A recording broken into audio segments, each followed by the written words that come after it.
All right, board chairman announcements. Good morning, everyone. I'd like to inform you that Steve Batty of All Media Productions is making a video and audio recording of today's meeting in public session for Martha's Vineyard Community Television, also known as MVTV. I would also like to inform everyone that Sean Driscoll, the authority's communications director, is also making an audio and video recording of today's meeting. Is there anyone else making an audio recording of today's meeting? If so, please identify yourself by pressing the raise your hand icon, or if you are joining by phone, pressing *9 on your keypad. And when you are recognized, please state your name for the record.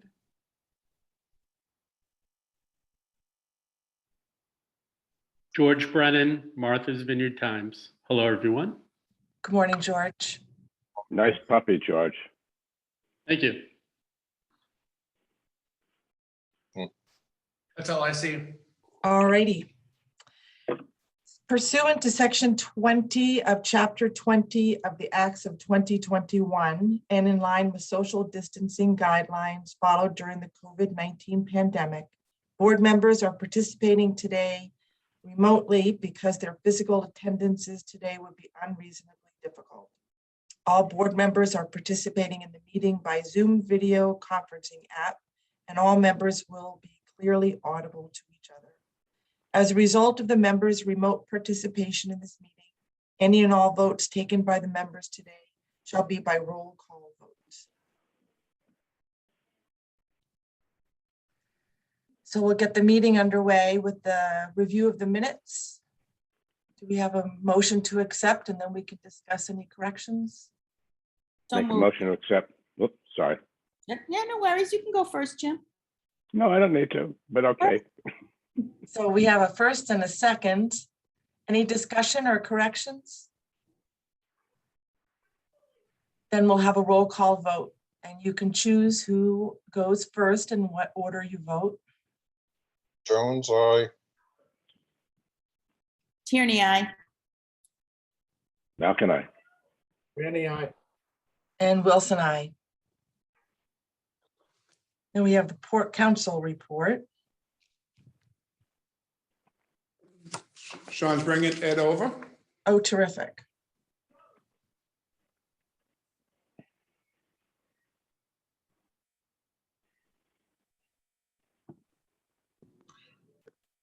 Good morning. Good morning, Ed. Oh, hi, Ed.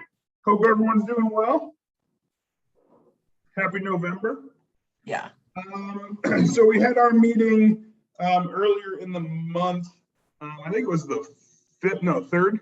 I probably should write that down first in my notes. The first Wednesday in November, we had our meeting. And we went over the current projects. So things seem to be moving forward pretty nicely on especially on the vessel side. I think we completed the dry dock of the Sankaty, and so things seem to be moving forward pretty well there. Sean also gave us an update on the RFP process for the website redesign. Angela gave us an update on the SQMS status. So everything seemed to be moving in the right direction. We had a few votes that I just want to keep let you guys know about. The 2022 reservation only dates for the vineyard. We unanimously approved at the Port Council. The preferred space program we also unanimously approved. And then the Nantucket route parking permits. We also approved the recommendation from staff. So all those were unanimous votes. And then at the end of the meeting, our vice chair, Eric Schufelt, actually announced he was resigning at the end of the year as well. So we hope to get more information on that in 2 weeks at our next Port Council meeting. Any questions I can answer for you? Thanks, Ed. Short and sweet. Thank you. Brevity is the key, right? Key to a long day. Well, if there's no questions, thank you all. but happy to answer anything if you need me. Appreciate it. All right. Looks like no questions. Thanks, Ed. Thanks, everybody. Hi, Ed. All right, toddling right on to the general manager's report. All right, before I get started, I'll mention who's in the barn here at the administration offices with me. There's Terrence Keneally, Sean Driscoll, Mark Rosem, Allison Fletcher, Angela Campbell, Kimberly McHugh, Angela Sampson, Janice Kennefic, and Bill Cludia, as well as Steve Beatty, who's recording. So first item here I have is for the business summary for the month of September. All right. Can everyone see that? Yes. Okay, for the business for September, passenger traffic carried on both routes for September was down 5.6%, or just under 18,000 passengers overall. The Vineyard route, this is compared to September of 2019. The Vineyard route was down 6.4%, while the Nantucket route was down 2.6%. Year to date, passengers carried on both routes is down 12.4%, or just over 300,000 passengers versus the 2019 totals, with the exception that it actually includes January. Previous year comparison includes January and February of 2020. So it's those 2 months. Next. So just in the graphic form as to passengers carried, last year, this year, and what the budget expectations were. Next. Total number of automobiles carried on both routes for September was up 8.4%, or about 4,200 automobiles. The Vineyard route was up 7.5%, or about 3,200, while the Nantucket route was up 13.4%, or just under 1,000 automobiles. You'll see that it's the standard fare automobiles that have been driving those as opposed to the excursion Islander fares. Year to date, again, comparison to basically the 2019 data, we're up 3.1% in automobiles, just under 12,000 automobiles, with a 2.1% increase on the Vineyard route and a 9.8% increase on the Nantucket route. Next. Again, the comparison of this year, last year, and what the budget was. Next. So trucks carried in the month of September was up 3.5%, or just under 600 trucks overall. The Vineyard route was up 4.5%, or 559 units.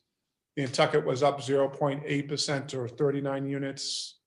The year-to-date trucks carried is down 0.4%, or 627 units versus the 2019 comparison.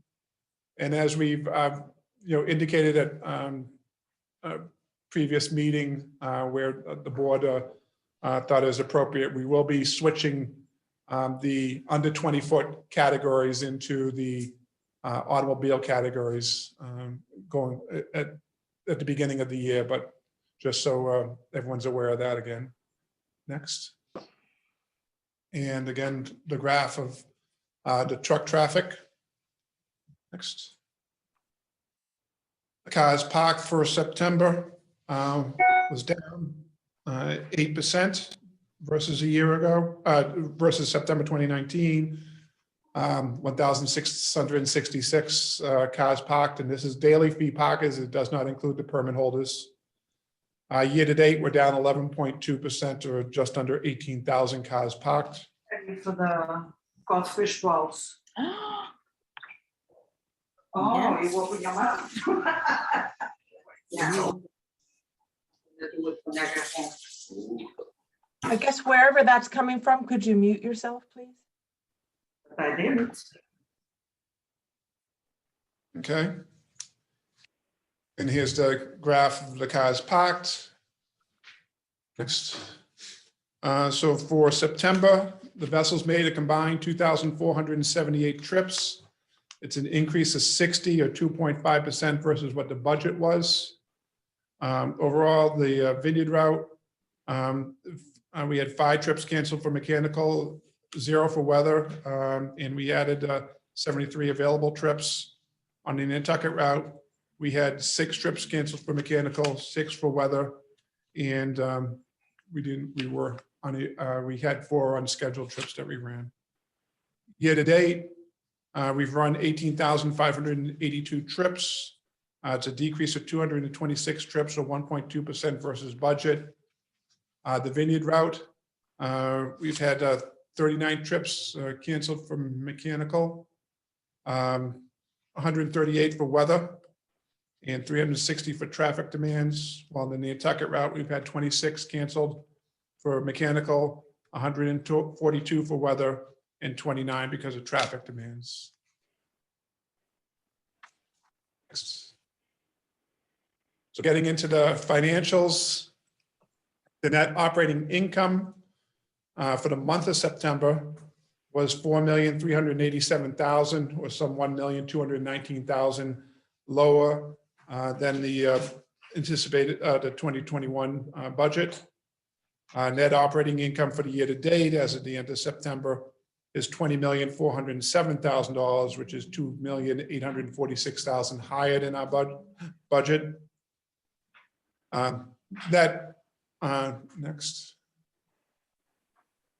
So operating revenues and other income for the month were $14,844,000, which was $1,079,000 lower than budget. Auto revenue was up $17,000. Freight revenue was up $231,000. Passenger revenue was up $229,000. Parking revenue was up $137,000. While miscellaneous income, which is license fees, interest income, and grant revenue was down $1,480,000. Year to date, our total operating revenues and other income of $105,957,000 is up $1,813,000 versus budget. The big categories there, you'll see the auto revenue is up $981,000. Freight revenue is up $1,544,000, while our passenger revenue is down $640,000. The other income, as I said, includes the interest income, the license fees, grants, and also the bond authors amortization schedules. Next. Just a graph of month where the revenues were coming from for the month and for the year to date.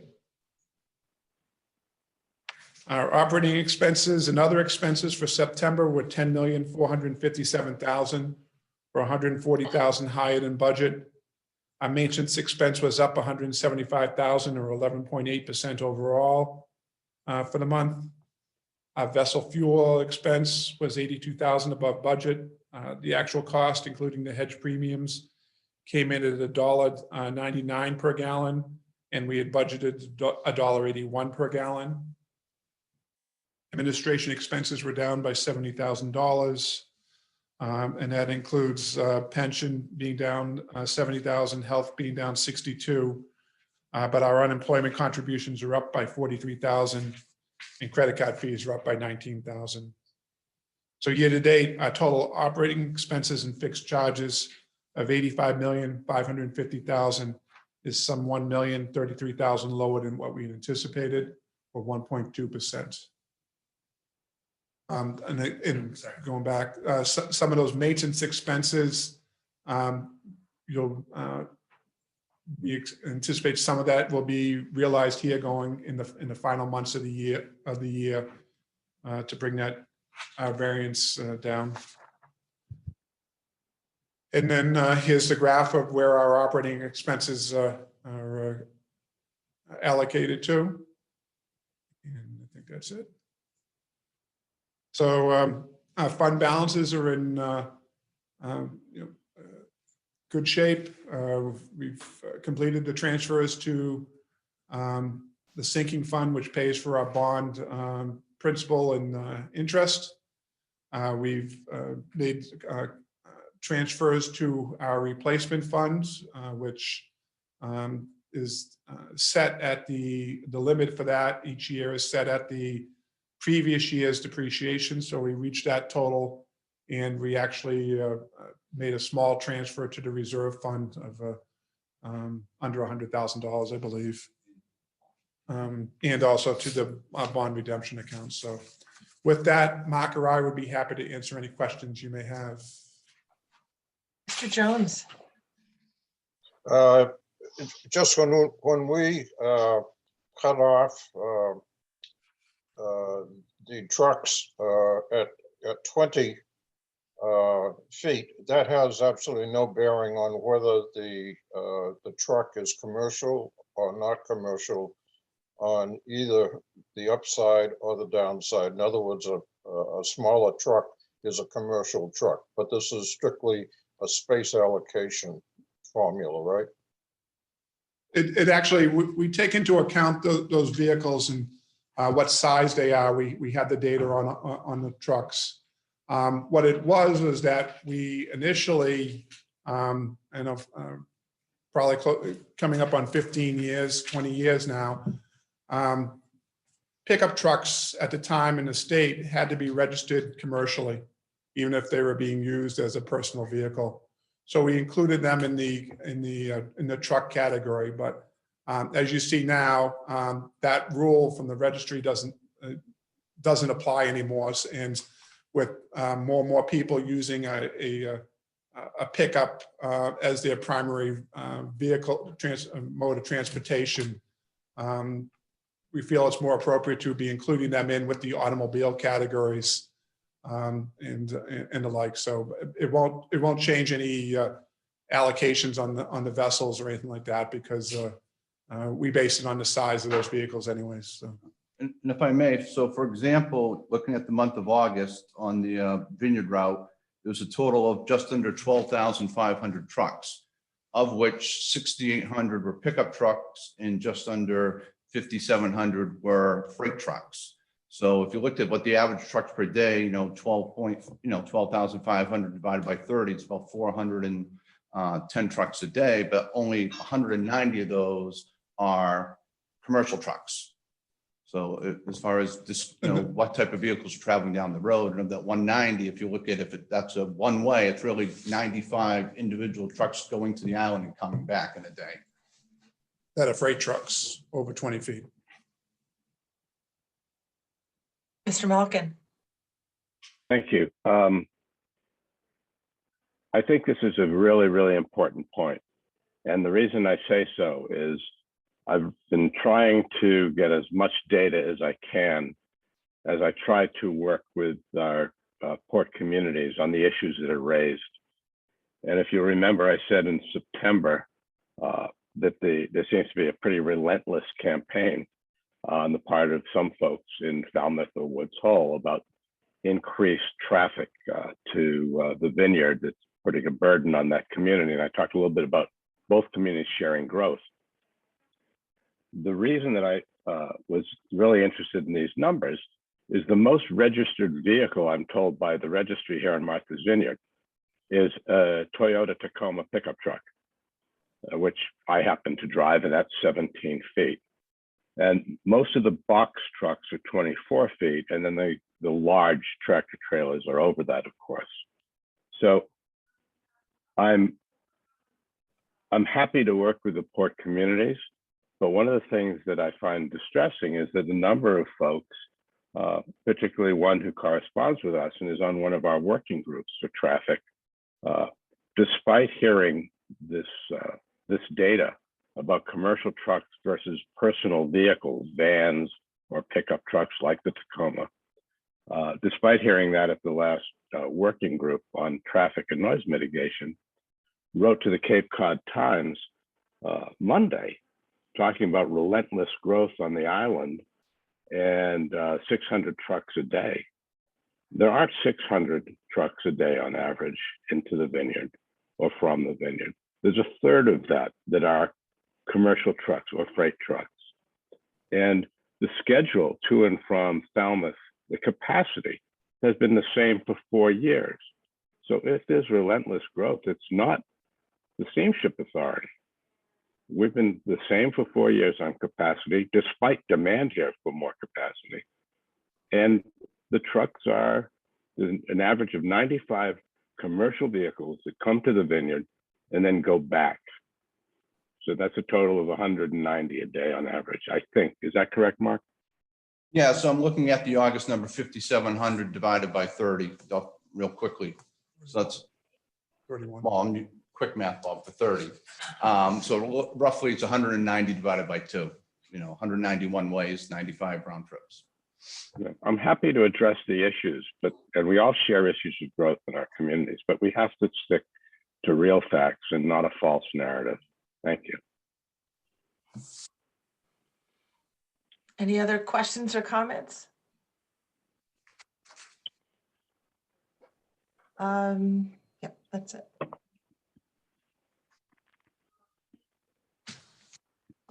So our next topic is the Woods Hole reconstruction project.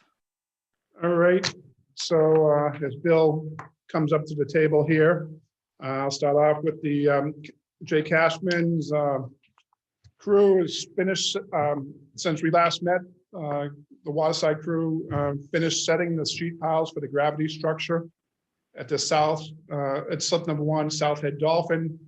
They also installed the whales and tie rods for the lateral strength. Cashman then completed cutting the sheet piles to the design elevation and installed finished installing the whale in the tiebacks. They also removed the false work. They started filling the cofferdam for the South Head Dolphin with concrete the first week of November. The cofferdam requires nearly 500 cubic yards of concrete to fill it, and it's going to be done over multiple pours. And there's additional rebar that will be that's added as it comes up. Cashman installed that rebar cage at the top half of the cofferdam and finished filling the cofferdam with concrete this past Friday. The masons, meanwhile, finished the pavers and putting in the polymeric sand between the pavers and sealed them. And the subcontractor for the glass canopy completed the installation of the wind screen on the south canopy. Thus far, we've sent out 173 community emails about the project. And with that, I'll turn it over to Bill. So as Bob said, the focus has been on the South Head Dolphin and the cofferdam. Sean, you can switch to the first picture. Yeah, this is the concrete, like as Bob said, in first week in November, we started pouring concrete. This is the setup, the pumper truck and the concrete trucks, and they pump it into the cofferdam. Next, this is another view of the same thing. There's usually 2 or 3 concrete trucks waiting at a time to unload their concrete. Next. This is the cleanup area where they clean up. So they, in order not to ruin all the pavement and stuff, they had to clean up into tubs, and the tubs were carried away as they filled up. Next. This is an inside look at the cofferdam.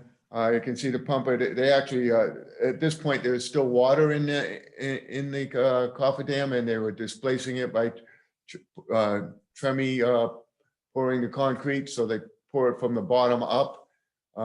Next. Just another view of the slip. That's it, Sean. Go ahead. This is it's the last of the masons pouring, brushing the sand, polymeric sand into the cracks in between the pavers. They completed this last week, so all that work is done. The pier is essentially done. Next. This is a view where the concrete is above the water line, and they're getting ready to put the rebar cage in for the top half of the cofferdam. On the right-hand side, you can see the plywood piece. This is a kind of a blank for where the fender is going to be mounted. So on the outside, they will cut away the sheet piles in that location so they can mount the fender directly onto the cofferdam. Next. So thus far, the original contract was a little over 43 million. So far, we have about 14 million in change orders, which is 32% of the contract. Total contract is about 57 million. And the 2017 estimate was 54 million. So we're over by about 3 million. I'll take any questions.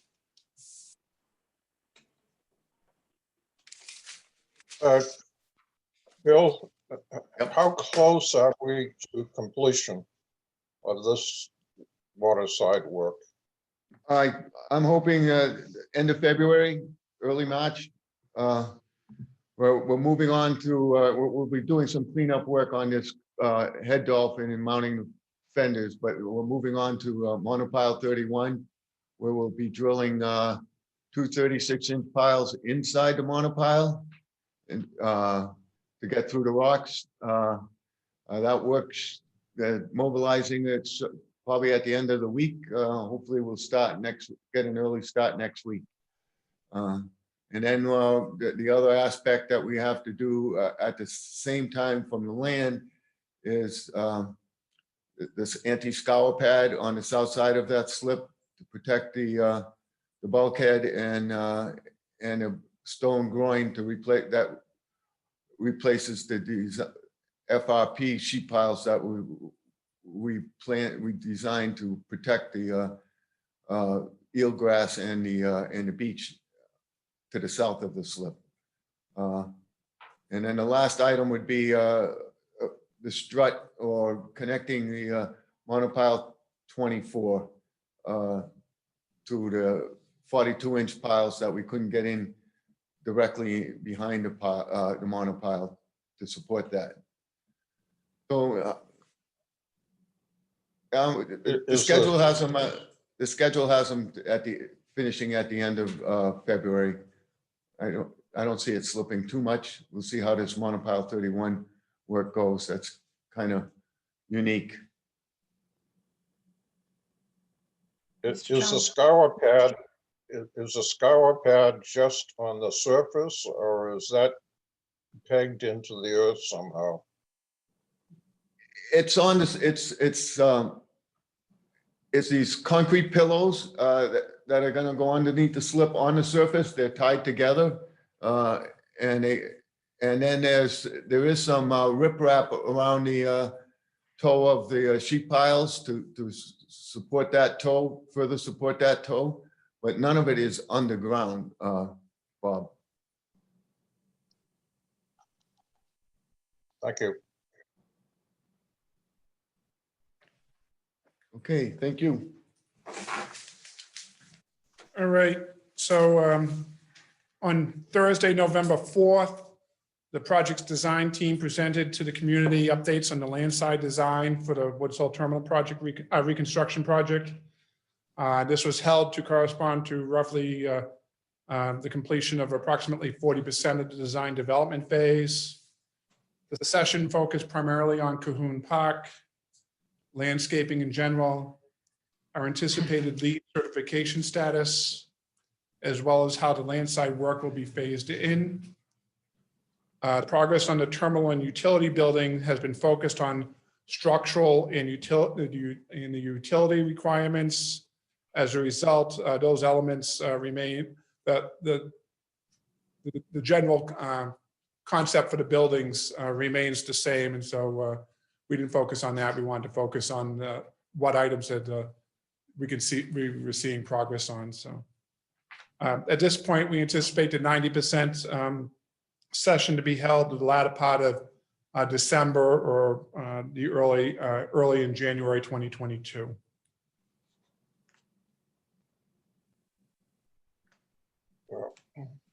Mr. Jones. Yes, I don't know if I should take the opportunity at this particular juncture to run some facts. I listened to the hearing. Didn't bring back much new. Was surprised that trees are now a problem. But in any event, just for the record, that we've been talking about the size of that building, and everybody is reiterating that. You know, each time you read something or we have a hearing or whatever, and so I looked up the size of the buildings. They're comparing it to Hyannis and Tisbury, and the buildings are too big in Woods Hole. So just for the record, and I got this from the town's websites, and I got it from our own survey that we did on the properties that we own, which was taken several years ago. But for, you know, the Hyannis terminal is 7,306 square feet living space. The Nantucket terminal is 5,948 square feet living space. The Martha's Vineyard is 6,127 square feet. Oaks Bluffs is 1,300. And in Woods Hole, our former building, that big Rubik's cubes that we had down in the corner there, was 20,672 square feet of living space, and the storage space on the other side is 3,800 square feet. The new terminal, which I got from the plan of March 11th of 21, which was in our packet, and they gave the interior living space there.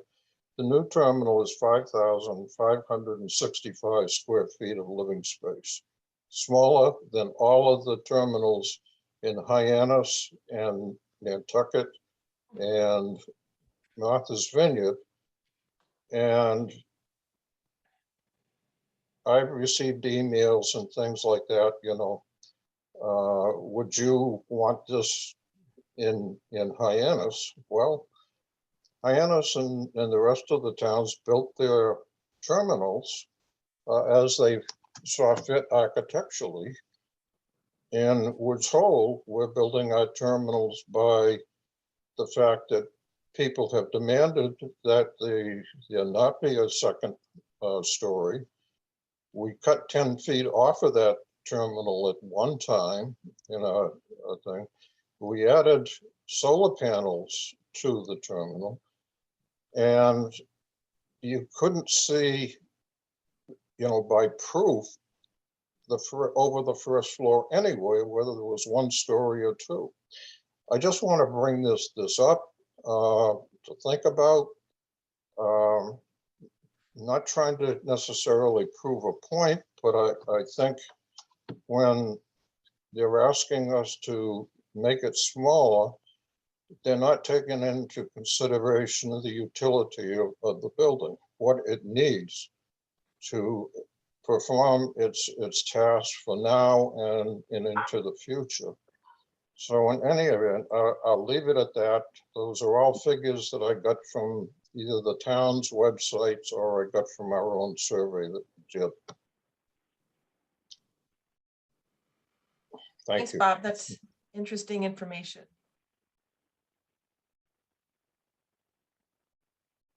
I guess the only comment I would have about the current plan is I am still concerned about traffic and the flow. A lot going on in that small area with buses, cars, trucks, people, bikes, et cetera, et cetera. Nothing new here. It's just that I hope that we're doing whatever it takes to really clarify the potential for problems before we get committed to a certain layout and so on and so forth. But the park looks great, and a lot of good things happening there. And Bob, that's really interesting about the size of the buildings. I did not realize that. Any other Those were comments? in, Go ahead, I didn't mean to interrupt. that's okay, I've said enough.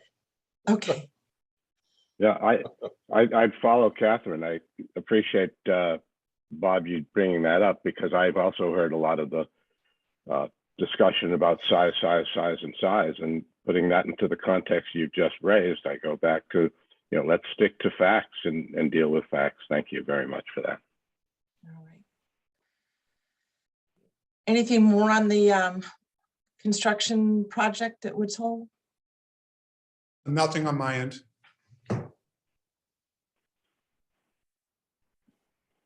So if there's no more to talk about that, our next agenda item is the dry dock at Thames. Well, first we have the update on the SQMS. Oh, sorry.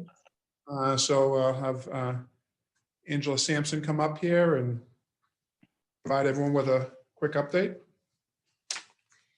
Morning, everyone. Hi, Angela. So we've completed our first round of reviews for the SOM, or the Support Operations Manual, and now we've commenced our second round of reviews.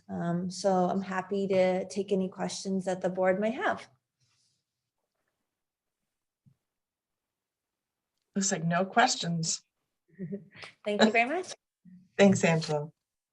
So I'll just point out that in terms of this, trying to, Angela has been doing a great job trying to coordinate this with Safety Management Systems, LLC, in terms of the getting all these elements integrated and getting departments buy-in and the rank and file buy-in on this as well. So I think we still have some work to do. I think the certification may be pushed out a little bit longer, but we're still making efforts there to get that done as sooner than later. Thank you. Thank you. Thanks. Thank you. Okay. So next is an update on the website, and Sean is coming around to what's that? Did you put this seat lower on purpose? Uh, Your Highness? What's going on here? All right. So following the board's vote last month to authorize the general manager to award the contract for the website redesign and mobile app development to ADK Group, the proposed contracts have been under review by outside legal counsel as requested by the members in their vote last month. That review is ongoing, and Mr. Keneally expects the results of that as soon as today. So hopefully in the next few days to week, we should be finalizing that with ADK and we can get started. So I will join the parade of short updates and take any questions. That's great. Any questions, anyone? Mr. Jones? Just to comment, when I was looking for some of these statistics that I just gave you, I knew that at one time that that we had seen a plan, of the area and also the building. I thought, and I was correct in it, and it's in March. The plan was evidently in March of 21. But my point being that I had to look all over the place to find the information that I wanted, and I've gone in before trying to find things in our that were brought up in our meetings and things like that. And where I'm going with this is that I hope as we develop our new website that we try to do some sort of a table of contents or something that we can easily access the information we're trying to get. Right now, it's very confusing.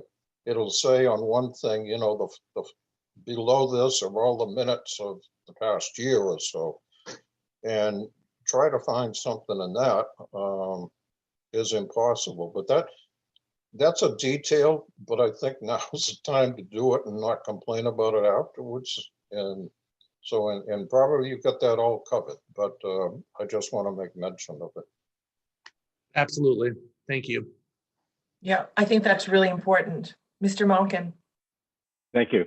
I had asked Bob to talk about communications a bit, given the issue of communications both at the terminal level as well as notification to travelers last Sunday and then several weeks ago also on a Sunday, where we had a number of cancellations and a fair amount of confusion and communication issues experienced by our travelers. And I wonder if you want to talk about that now, since Sean is up there with you, Bob, or you want to talk about that later?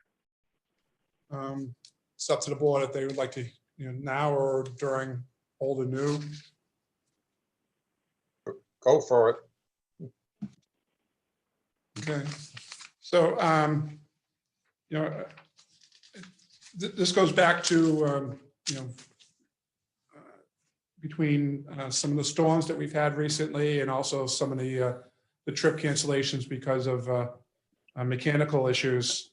The question about how are we communicating and how are we getting that out not only to our customers but to our employees. So in terms of the just an overall quick 30,000 foot view of how our trip cancellations work is that on the marine operations side of it, there's an issue with a vessel, they'll notify. There's marine ops, shoreside ops, communications, myself. The ticket sellers at each individual terminal are then tasked with entering the trip cancellation or delay, whatever the case may be, diversion in the case of if we're not going into Oak Bluffs. They post that. They're given, once that's posted into the system, there's a approximate 5-minute delay before that generates the list of individuals that need to, customers that need to be notified based on them signing up to our alerts program, or customers who are reserved on that particular trip. The 5 minutes is so that way in case there is some error or some change in the status, that we're able to reject that and create a new one. So in these most recent cases, we're consistently, when we're making those notifications, we're sending out, we're generating between 5,500 to 8,500 notifications that go out via email, via text. We generate the lists, and then we have a service that we used to do it in-house, and we found that we were getting blocked by the major providers when we would send them out, because sending them that many out at the same time. And so we use a service called Gov Delivery. It's only state, towns, agencies, federal are clients of this service. So we send them the list of, here's the list that it needs to go out to, and this is the message. So that's transmitted to them about 5 or 6 minutes after the notification that the ticket sellers first put into the system. And then from there it goes out. We've been looking into it because we're finding that in some of these, we're getting reports of people not receiving those messages. And it turns out that there's a feature that we're not aware of in terms of if they're getting emails that are bouncing back because they're undeliverable, whether it's a typing error in the address line or whatever. And as we send those out, we've continued to send them out to those bad email addresses, and we're being informed that the major carriers like a Gmail or a Yahoo, when they repeatedly get these large groups of emails, and included in that is a significant number of bad email addresses, that they end up flagging us as being potentially spam. And so either delays or doesn't even distribute those emails on that. So we now have the ability to get that list, so that way we can go back through and to verify if we can with the customers of what their correct email address or phone number is for a text message to be sent. And we'll do that on a going forward basis as well, so that way we can improve that listing and improve that communications to our customers. Now, meanwhile, we do have issues with internal communications in terms of the frontline people being aware of what's going on. Those are all efforts that we're going to be working at as a group. Myself, the communications group, Marine side, and the shore side personnel. So we need to be working on that to make sure that all the individuals are given as up-to-date information at the terminals on the front lines as we have, so that way they can be informing our customers. We're aware that there's instances where depending upon who they're talking to at the traffic booths, for instance, that one person is telling them one thing and the next person is telling them something different. So we need to have a consistent and accurate communications to our customers, and to making them aware. This latest issue that we had, where we missed a couple trips with the Nantucket, the terminal people in Woods Hole became proactive. I will give them compliments on that. They were looking ahead on how many spaces they were going to be able to accommodate people with the lift decks, and we did bring out the Sankaty to run some trips in the place of the Nantucket. But they realized that once they start doing the math, that we were going to be in a position where we probably would not be able to get everyone to go back.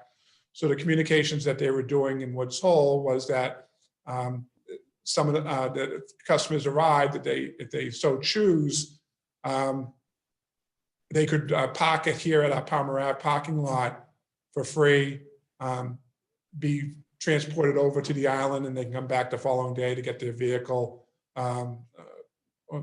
to get that back over. Some customers took advantage of that.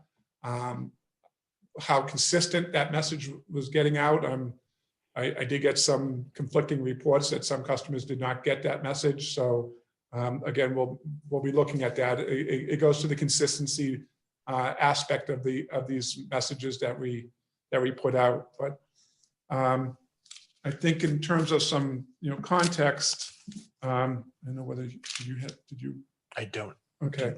I did go back and just looked at the last couple of years on the number of trips that we've have scheduled, how many we ended up canceling for mechanical, how many we canceled for weather, and got some percentages there. So thus far in 2021 on the Vineyard route, the number of scheduled trips is a little over 14,500. It's 14,557 trips. Through the end of October, we canceled 54 trips because of mechanical, 191 because of weather. So on the Vineyard route, we're 98.32% of the trips have been run overall. 0.37% of those were canceled because of mechanical, and 1.31% were canceled because of weather. Those numbers hold up pretty much the same for 2020 and 2019, where we were at 98.15% overall for the year for 2020, and 97.96% in 2019. On the Nantucket route, this year, we're at 96.84% of the trips have been run. We've had 0.39% canceled because of mechanical, 2.77% canceled because of weather. The previous year, we were at 96.59%, and the year before that was 93.29%. So, it ends up being fairly consistent. The Nantucket run, they end up having more weather-related issues. There in 2019, we had the issue with the engine on the INO, so the mechanicals on that route increased. But we don't like to miss trips. Our crews don't like to miss them. They know that it's important for our customers to be getting wherever they need to be going, whether it's getting back to the island to get home or getting off the island to go home, so, or to wherever they're traveling. So it's obviously something that we're continuing to work on to improve our reliability, but we also will need to be working on improving our communications. Part of that is that we're looking at, we have a capital project in which we are going to be including some signage on property, kind of like you see at the airports, whether it displays on time, delayed, messages like that. So we're looking at different options there on what we can do. Obviously, with Nantucket, it's a historic district, so that it may have to be within the building or inside the passenger waiting areas there. But we're looking at options there and what we can do, so that way we have a point where someone can go up and look. The communication center that we have here too, we need to be looking at reestablishing their mission in terms of assisting shoreside and marine ops and getting these messages out. So, Mr. Malkin. Thank you. I wanted to share with the board when the last incident, which was 2 Sundays ago, happened, and my texts, phones, and email blew up with fan mail or fandom. No one was really complaining. In fact, no one complained about the fact that boats were sidelined with mechanical issues. Now, people have got it. Boats break. It's not a tunnel. It's not a bridge. But the concern was consistent communication on the ground and effective communication electronically. Let us know what's going on. We know sometimes you don't know, but when you know, just make sure it's the same message, make sure it gets to us. That was a concern. And I was delighted that people weren't weren't expressing concerns about the boats breaking. They understand that now. And we're doing a better job with preventive maintenance. We're doing a better job, and the numbers show that in terms of running the boats. Now we just got to let our customers know what's going on. So thank you. From what you're saying, it sounds like it takes a minimum of 10 minutes at the very least to get messaging through the pipeline, so to speak, and perhaps 30 minutes if you have problems with the emails hitting bad addresses for one reason or another. Do you? Well, the emails didn't even get out to many people. They never got them. They didn't go to spam, et cetera. Sorry. Didn't even go out. So do we also post the same messaging on the website so that someone can go to the website and seek this same information that we're trying to get out to individuals? Yes, on the homepage, there's the current status of any, and if there's any alerts, whether it's on a even a mobile website, it comes right up at the top that there's an alert, and you can click on that and it'll display it. That message gets out sooner than the delivery of text messages and the like. Sure. And as part of the website redevelopment here with the mobile aspect of that, we're going to be looking to be able to use that to be pushing these messages out sooner. Yes, it takes some time, but as point out, there's an evaluation period as to what's the status, are we going to be able to run that trip? Sure. So in some cases, even the announcements that the trip is delayed or being canceled is, at or past the time where the trip was supposed to have been run anyway. So we try to get it so that way, even if trip runs off schedule, we're generally able to make up the time in the transit. So we hold off until the end in terms of making those announcements. But we also had the issue, for instance, with the issue here with the Nantucket is that, we had to get a crew down to Fairhaven to be able to get that boat and bring it down here. So, it's between the driving time for them to get down there, the startup time of that vessel, and then the transit time of about an hour and 15 minutes from New Bedford. It's a lot of logistics that we have different people working behind the scenes here trying to coordinate, making sure we get the right individuals there. We need to, for instance, we need to make sure that there's people in Fairhaven that we put a boom out around our vessels there to prevent any spills in the harbor from getting into our facility. And we need to make sure that we have shoreside people available there to be able to go out and to remove that boom so that way our vessels can get out of the slips in Fairhaven. So there's a lot of logistics involved. One additional thing too is just, for anyone who may be listening to this or for our friends in the media, to encourage people to make sure that they are signed up to get the text alerts or email alerts and that their profile has good contact information for them, because a lot of times, obviously there are other issues involved, but if you haven't signed up and you haven't given us ways to contact you, then that certainly doesn't make it any easier. Mr. Jones. Yeah, it's a huge problem. Us getting in touch with them, do we have on our tickets or do we get the word out to the public to please check before your trip for the availability of the trip? You have to do that in the airlines. You have to check and see if they're going to fly, which is a nice thing. But do we have anything that somebody could just, push a button here on their iPhone and get an instant a report as to whether that trip is still scheduled for the time that it's scheduled? In other words, let them also, reach out to us and confirm their reservation or whatever. So it works both ways. If two parties are both trying to do the same thing, maybe the word will get to them one way or the other. Well, on the website currently, the days trips are all listed, and then it would list on time or delayed or canceled. So that information is posted both on the mobile site and on the website, so people can check the status of their trip before they go to the terminal.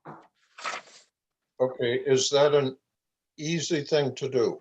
In other words, they have to get on the website, they have to do this. Is there any way of having a direct contact to press whatever button you're going to press, that it will, give that announcement, like a weather alert or something? I don't know. I'm just... That would be a push alert feature we could do on our new app, but the trip status is right on the homepage, and when you're on mobile, it's the first thing you see. So it's one of the more noticeable features on the website currently. Okay. And we're going to work to make that even more so. I don't use the service very often, so I got these questions that are probably already taken care of. So, although I just got a quack quack, so somebody's trying to get in touch with me. That's a push. Thank you, Sean. Sounds like you're making good progress. Thank you.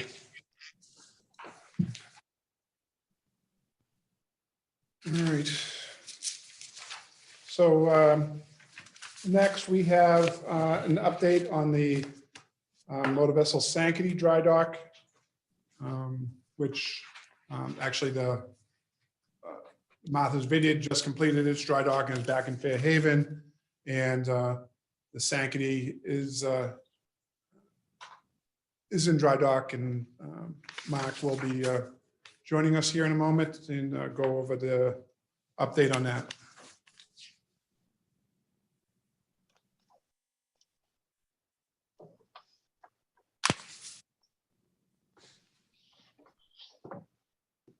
Hi, good morning, everyone. I'm Hi, in Mark. Thames Shipyard today Hello. on the dry dock of the Sankaty. And maybe we can start off with the first slide.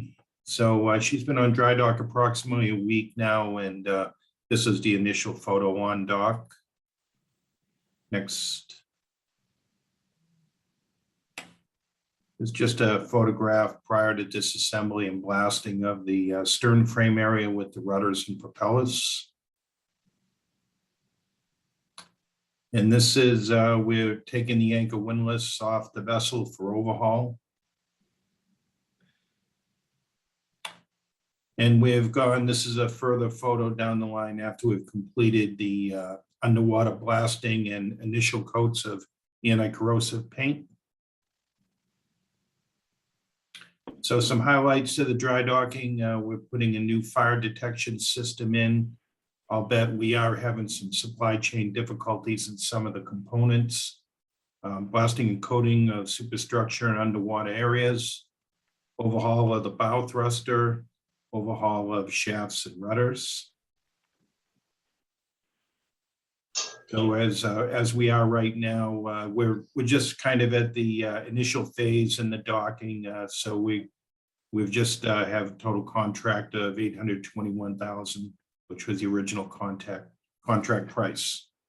So we're moving forward, and right now we're on time. Any questions from anyone?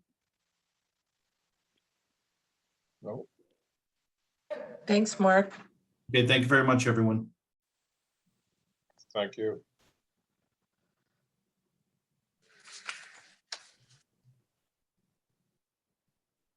All right, so next item on the agenda is the proposed 2022 reservation only dates on the Martha's Vineyard route. So you recall last month we provided an update as to the timeline for when reservations could be made for 2022. We said we'd be coming back with some further recommendations regarding the reservation only dates. So in order to try to provide, and Angela Campbell can come up as well. So in order just to provide some services for our customers, but also try to help with some of the traffic mitigation issues that we have at the terminals in Woods Hole and on the Vineyard. We presented a timeline here, and Angela, if you want to take it over. Okay, so what we proposed for 2022 for the day of sailing dates for the reservation only periods, we have suggested we do it for the entirety of the summer schedule, Friday, Saturday, Sunday, and Monday. So rather than it starting closer to 4th of July, it would start at the beginning of the schedule, starting on May 20th, and then it will go all the way to the end to October 24th. Now in the shoulder regions of this, so the early spring and the early fall, we're gonna have it so that the day of sailing hours will go from 7 a.m. to 6 p.m. as there is not a lot of traffic in the later evenings in that time. And then during the summer peak, we'll retain the later times and we'll do 7 a.m. to 8 p.m.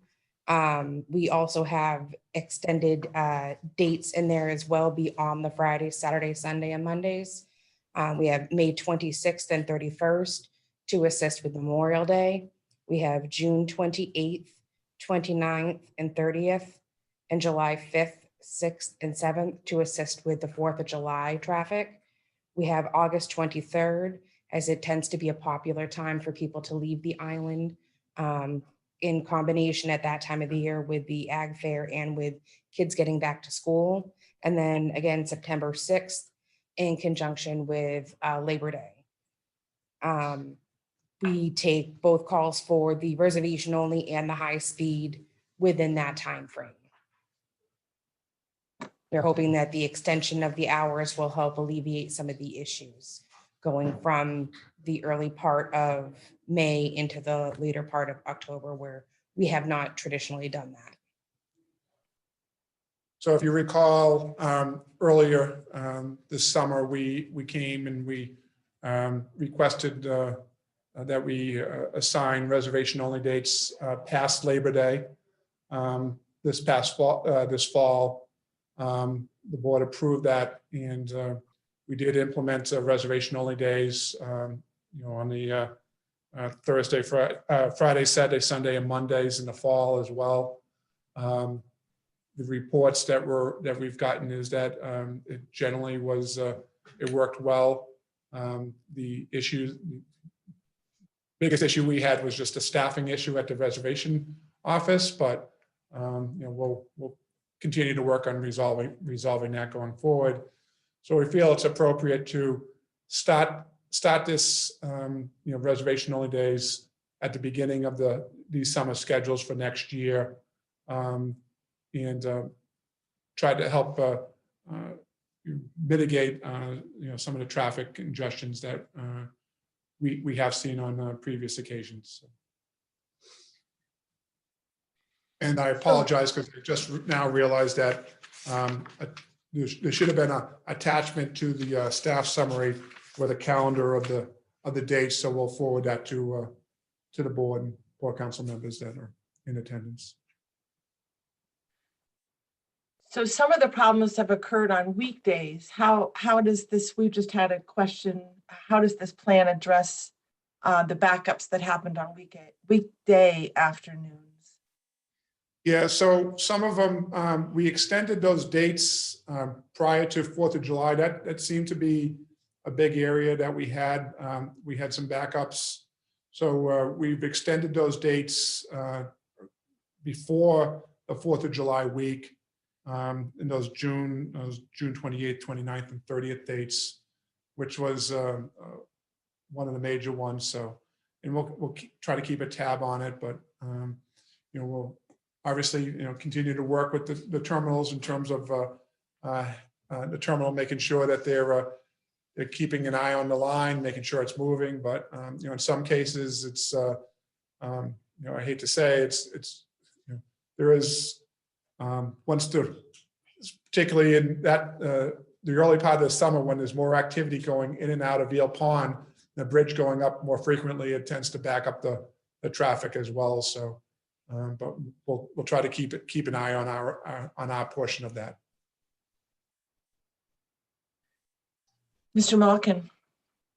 Correct me if I'm wrong, but I think part of the answer to Catherine's question is that we don't have the volume during weekdays of people coming down to go standby. We had to have a lot of people who come to the vineyard who figure they can get on and go standby around the weekends.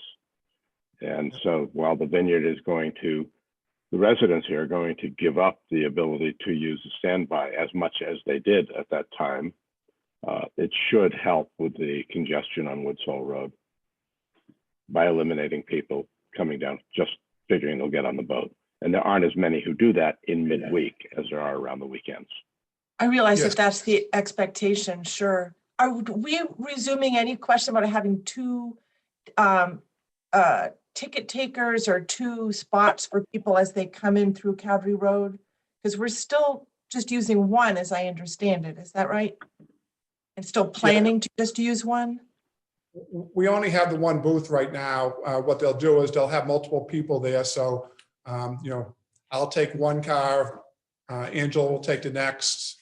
And so that way we're trying to move two cars at the same time through there. I think the design of the architects have come up with a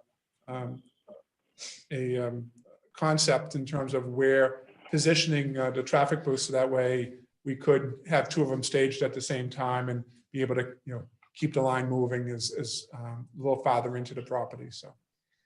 And I know we've brought this up before. If we had somebody who would go up to the top of the hill periodically and see what was happening, and I know that we're often short-staffed, but what if the town used some of their embarkation fees to post someone there? Jim, do you have, and Rob, does your town coordinate with traffic monitoring at all with your do you devote any of your embarkation fees for that purpose?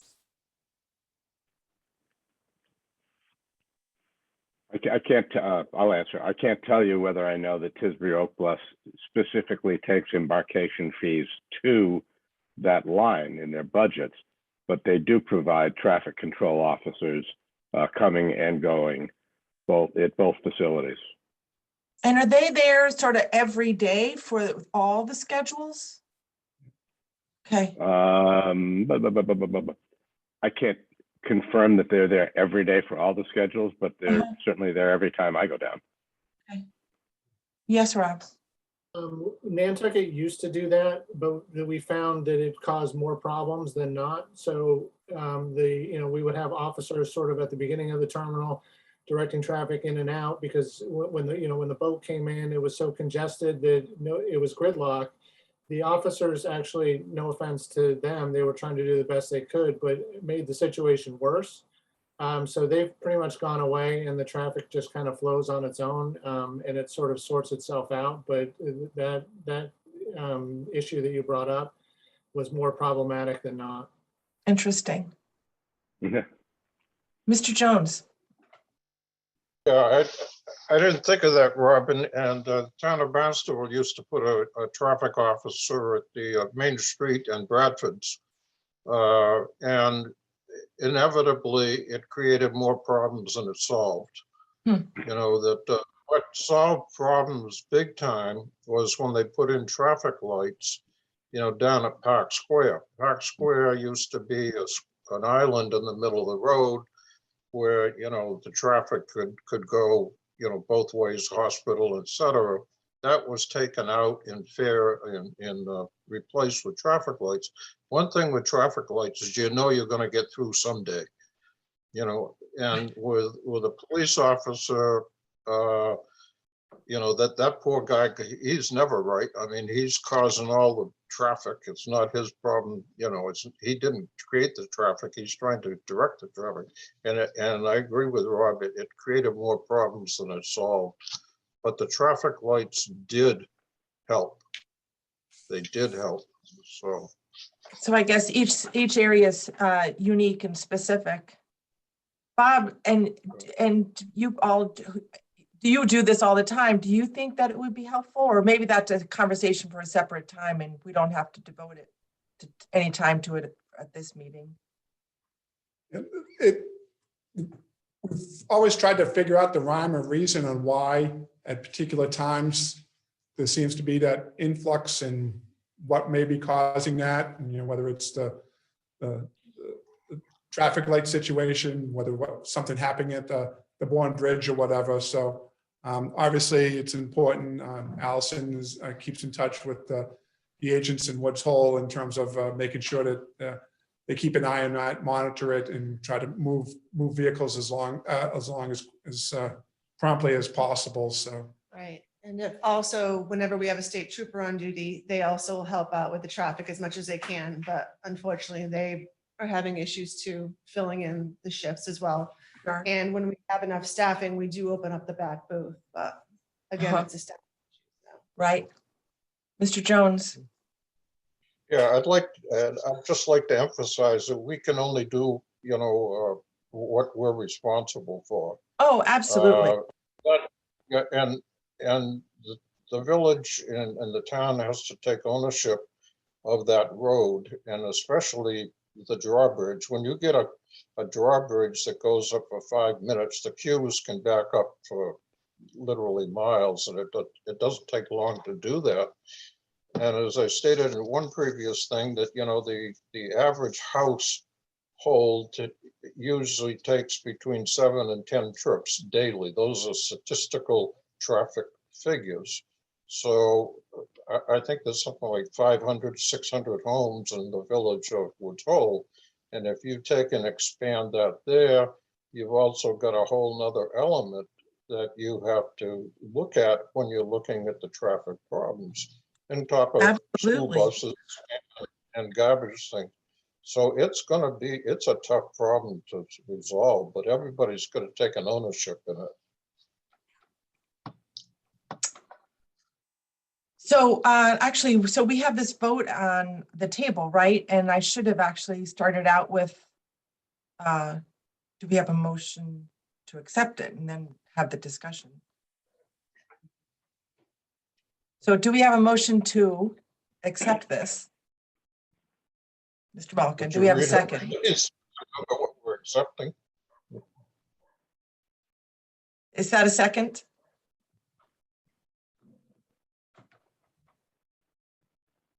Maybe I'm not Would you hearing read it. the To present for approval the proposed 2022 reservation only dates for the Martha's Vineyard route. Thank you. I'll second it. All right. Is there any further discussion or any questions? Seeing none, could we have a roll call vote, please? Randy, aye. Jones, aye. Malcolm, I. You're muted, Maura.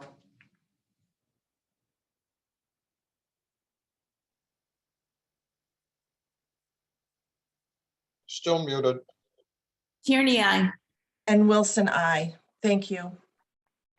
Thank you. Thank you, everybody. Oh, good thing you're here. Hi. I am not going to sit in that chair. It's adjustable, isn't it? It is. But I'm already in the chair. So hey, I got it. All right, so next is an update on the preferred space report and recommendations for 2022. Following a recent request to increase the amount of preferred spaces for island residents, staff has reviewed the current daily allocations of preferred spaces for both islands. The staff has looked at a few varying factors. One is the total overall amount of preferred space allocated per day, the distribution of the total preferred space between the 7-day versus 1 day for Martha's Vineyard, and their departure dates, the distribution of the one spot overheights, and the distribution of the regular and overheight spaces. Among the scheduled trips throughout the day going forward, especially during the shoulder season, we'll be closely monitoring the preferred spaces and will make adjustments when needed.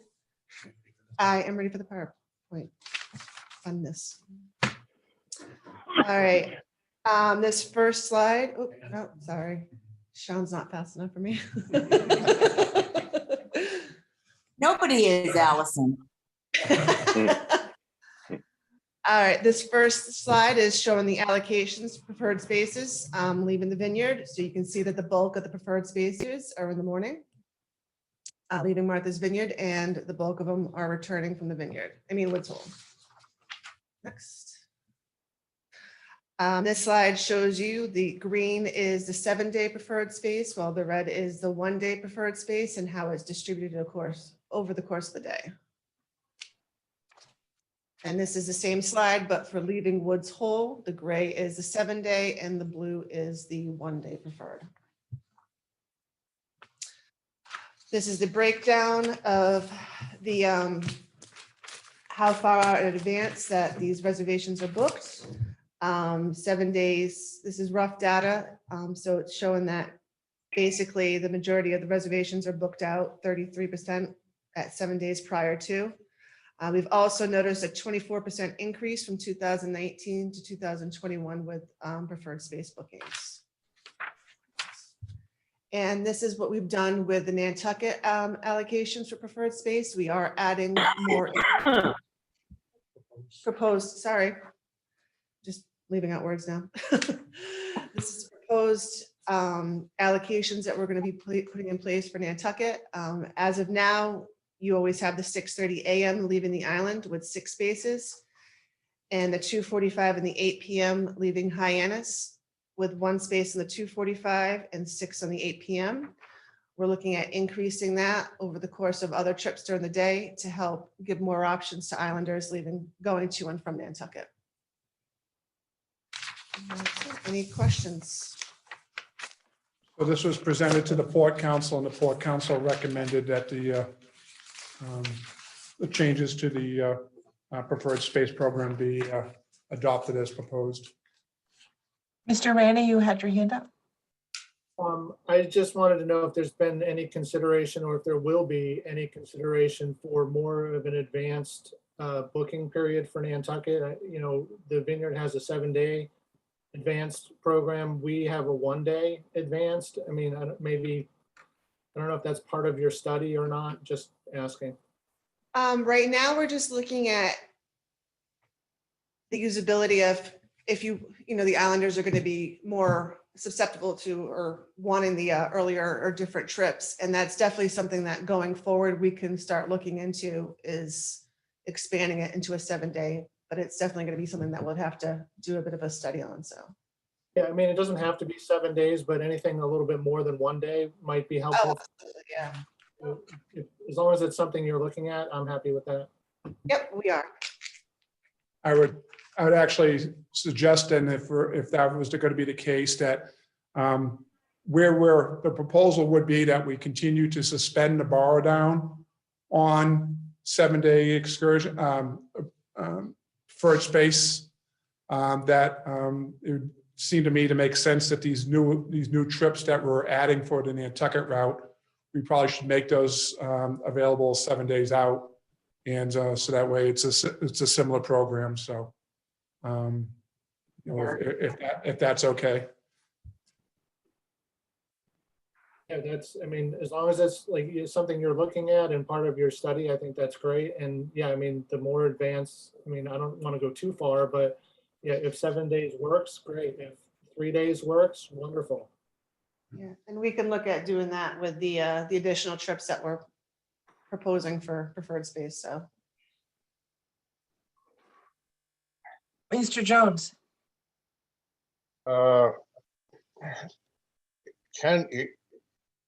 Even if you backed up Nantucket to 7 days and stuff like that, in the middle of the summer, are there any trips at all available to anybody, automobile wise? If I don't get many calls, but friends and things that know, my position here are calling me, hey, how do I get my car on the boat?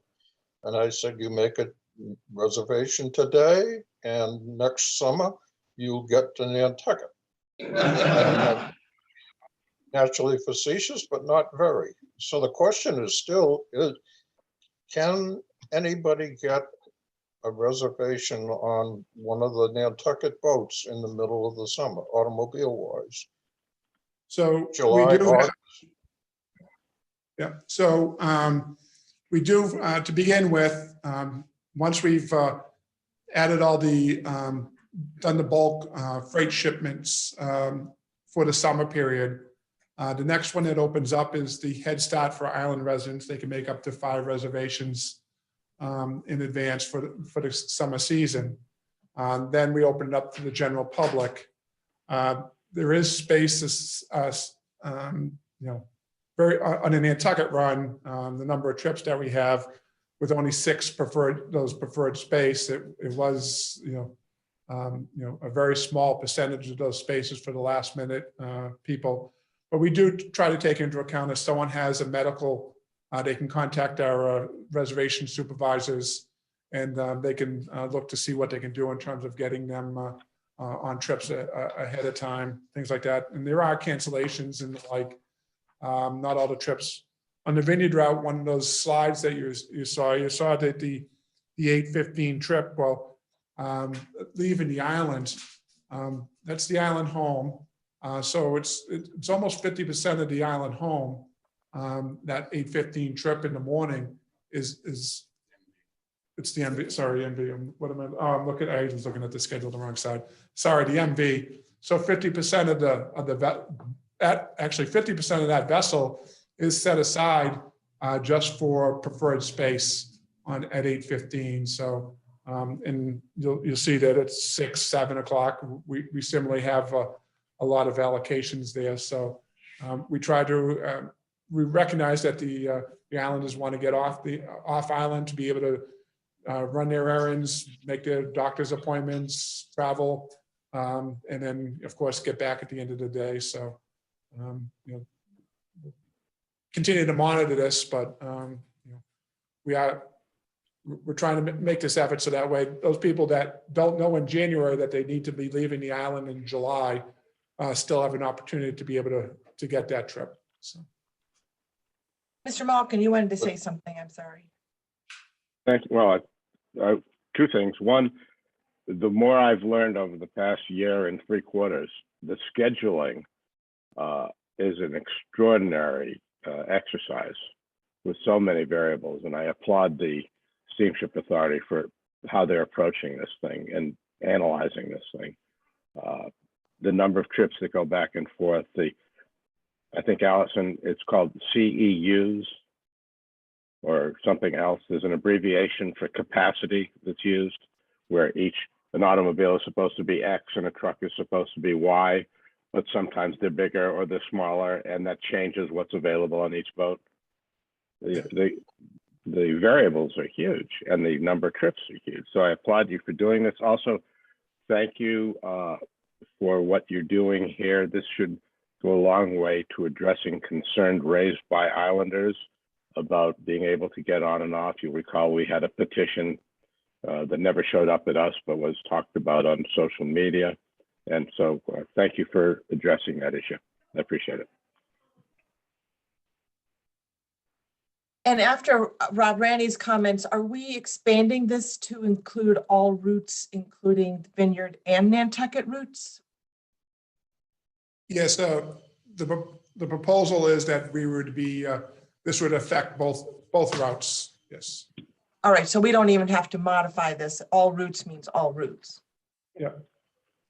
Okay. I guess the only caveat, and let me check the Vineyard route.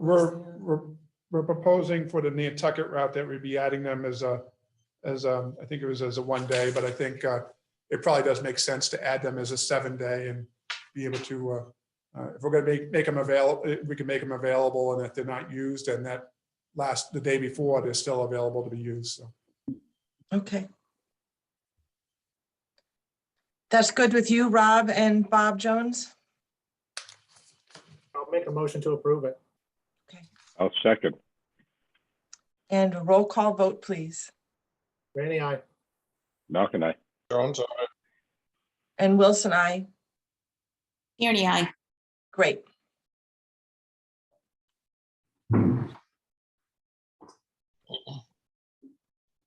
All right, and next we have the 2022 parking permit recommendation for the Nantucket route, actually.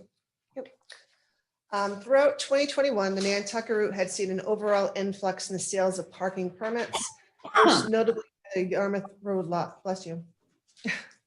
In 2020, there was a total of 339 parking permits sold for the Yarmouth Road lot, and in 2021, 372 parking permits had been purchased, an increase of 33%, or 33 permits, nearly 10%. The most common complaint about the Yarmouth Road lot is that if there was no space, they'd have to move and go to park at the Brooks Road lot.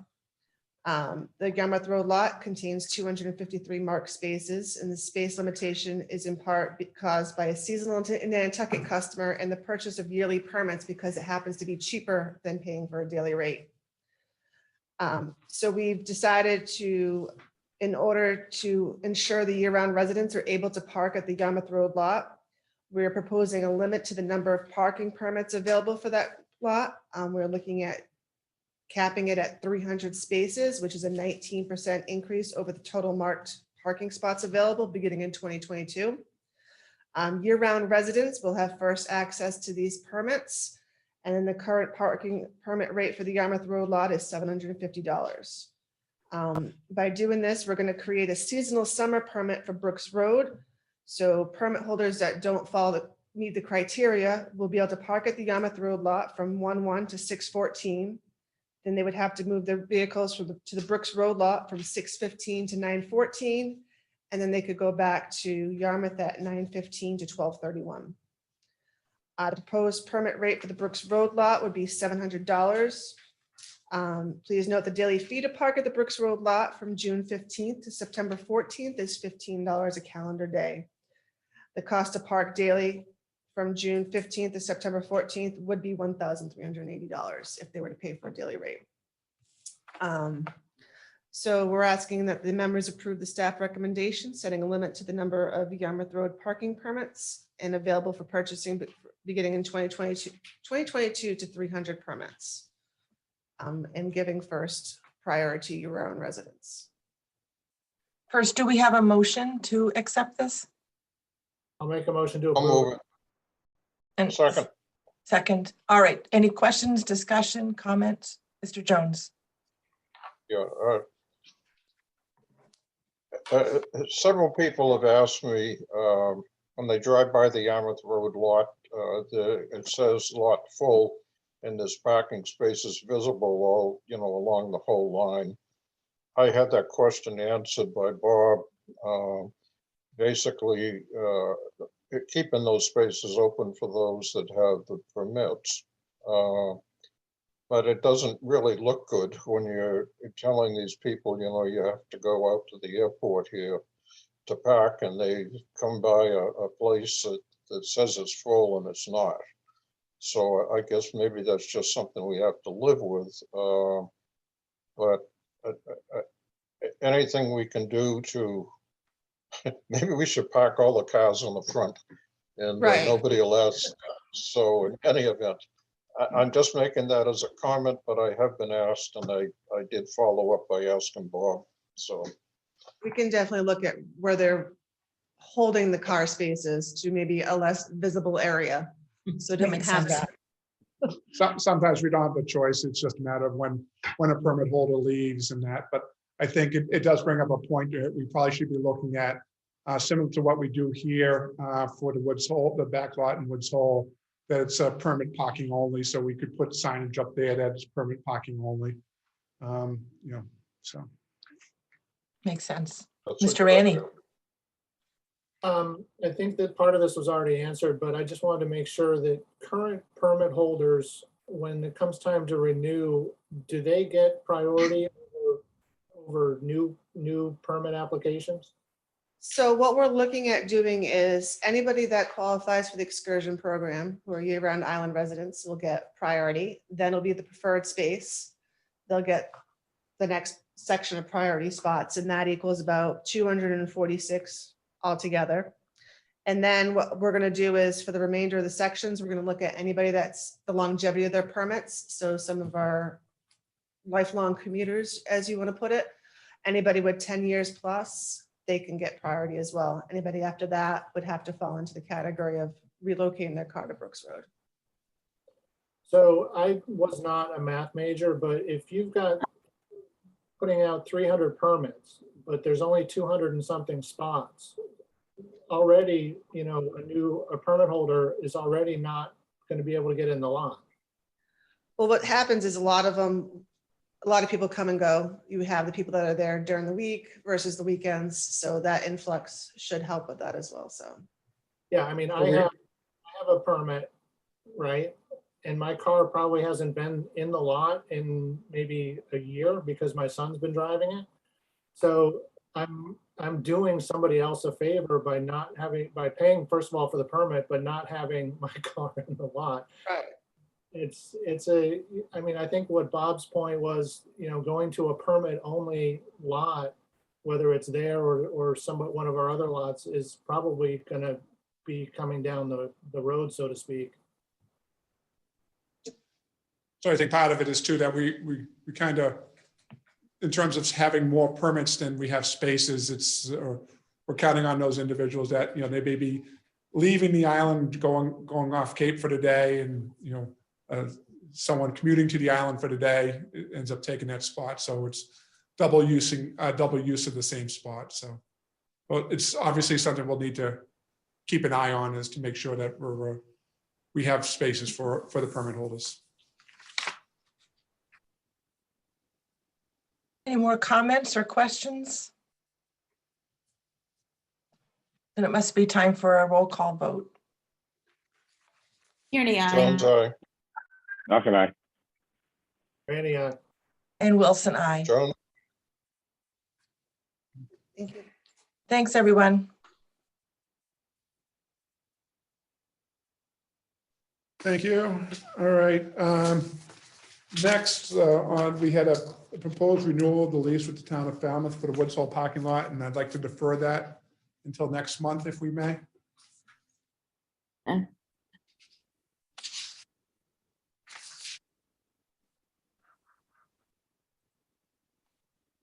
And with that, that brings us to the treasurer's report. So we'll bring Mark back up.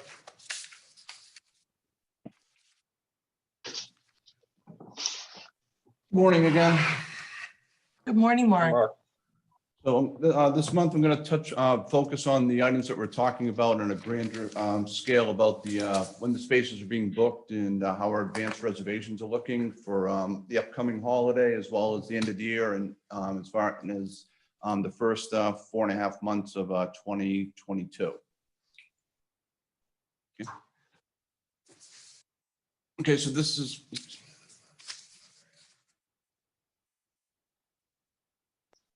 Okay, so here's comparing 2019, 2020, 2021.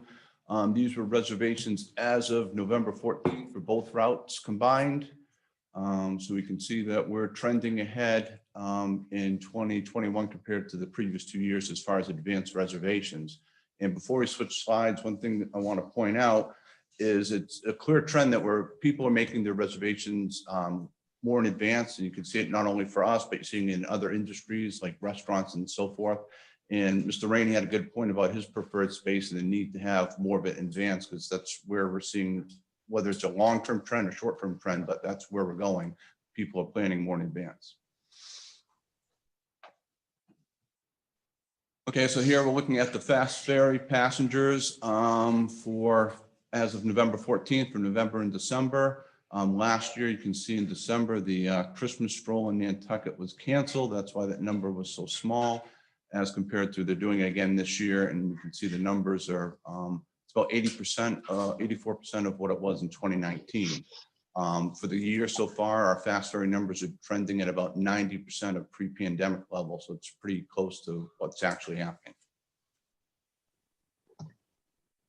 Here are reservations for the upcoming holiday week, Saturday through Sunday, comparing 2019, 2020, and 2021. This is showing the advanced reservations for the Martha's Vineyard route. We are going to be adding extra trips in the system, I think, as early as this morning. And they'll be put in the system within the next hour, and Sean will be posting something with the additional service that we do normally at this time of year during the holidays. And here's the Nantucket route by day for the week. Okay, so here we're looking at advanced reservation activity for 2022 as of November 14th by month.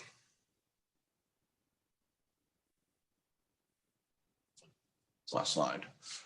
And then for an update on traffic for October, traffic will be up compared to budget from 2019. In 2019, we had some storms, especially right around Columbus Day that affected our traffic numbers. So we're looking at uptrends on the revenue side for October, as well as the overall traffic for October on our budget concerns. And with that, I'd be happy to answer any questions. Thank you very much. None. Thanks, Mark.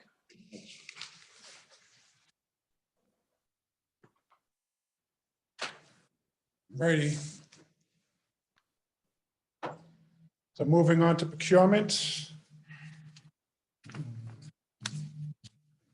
The first item we have is a request vote of the board to authorize the general manager to execute change order number 194 for contract number 16-2017 with Salt Ferry Terminal Reconstruction Waterside with J. Cashman Inc.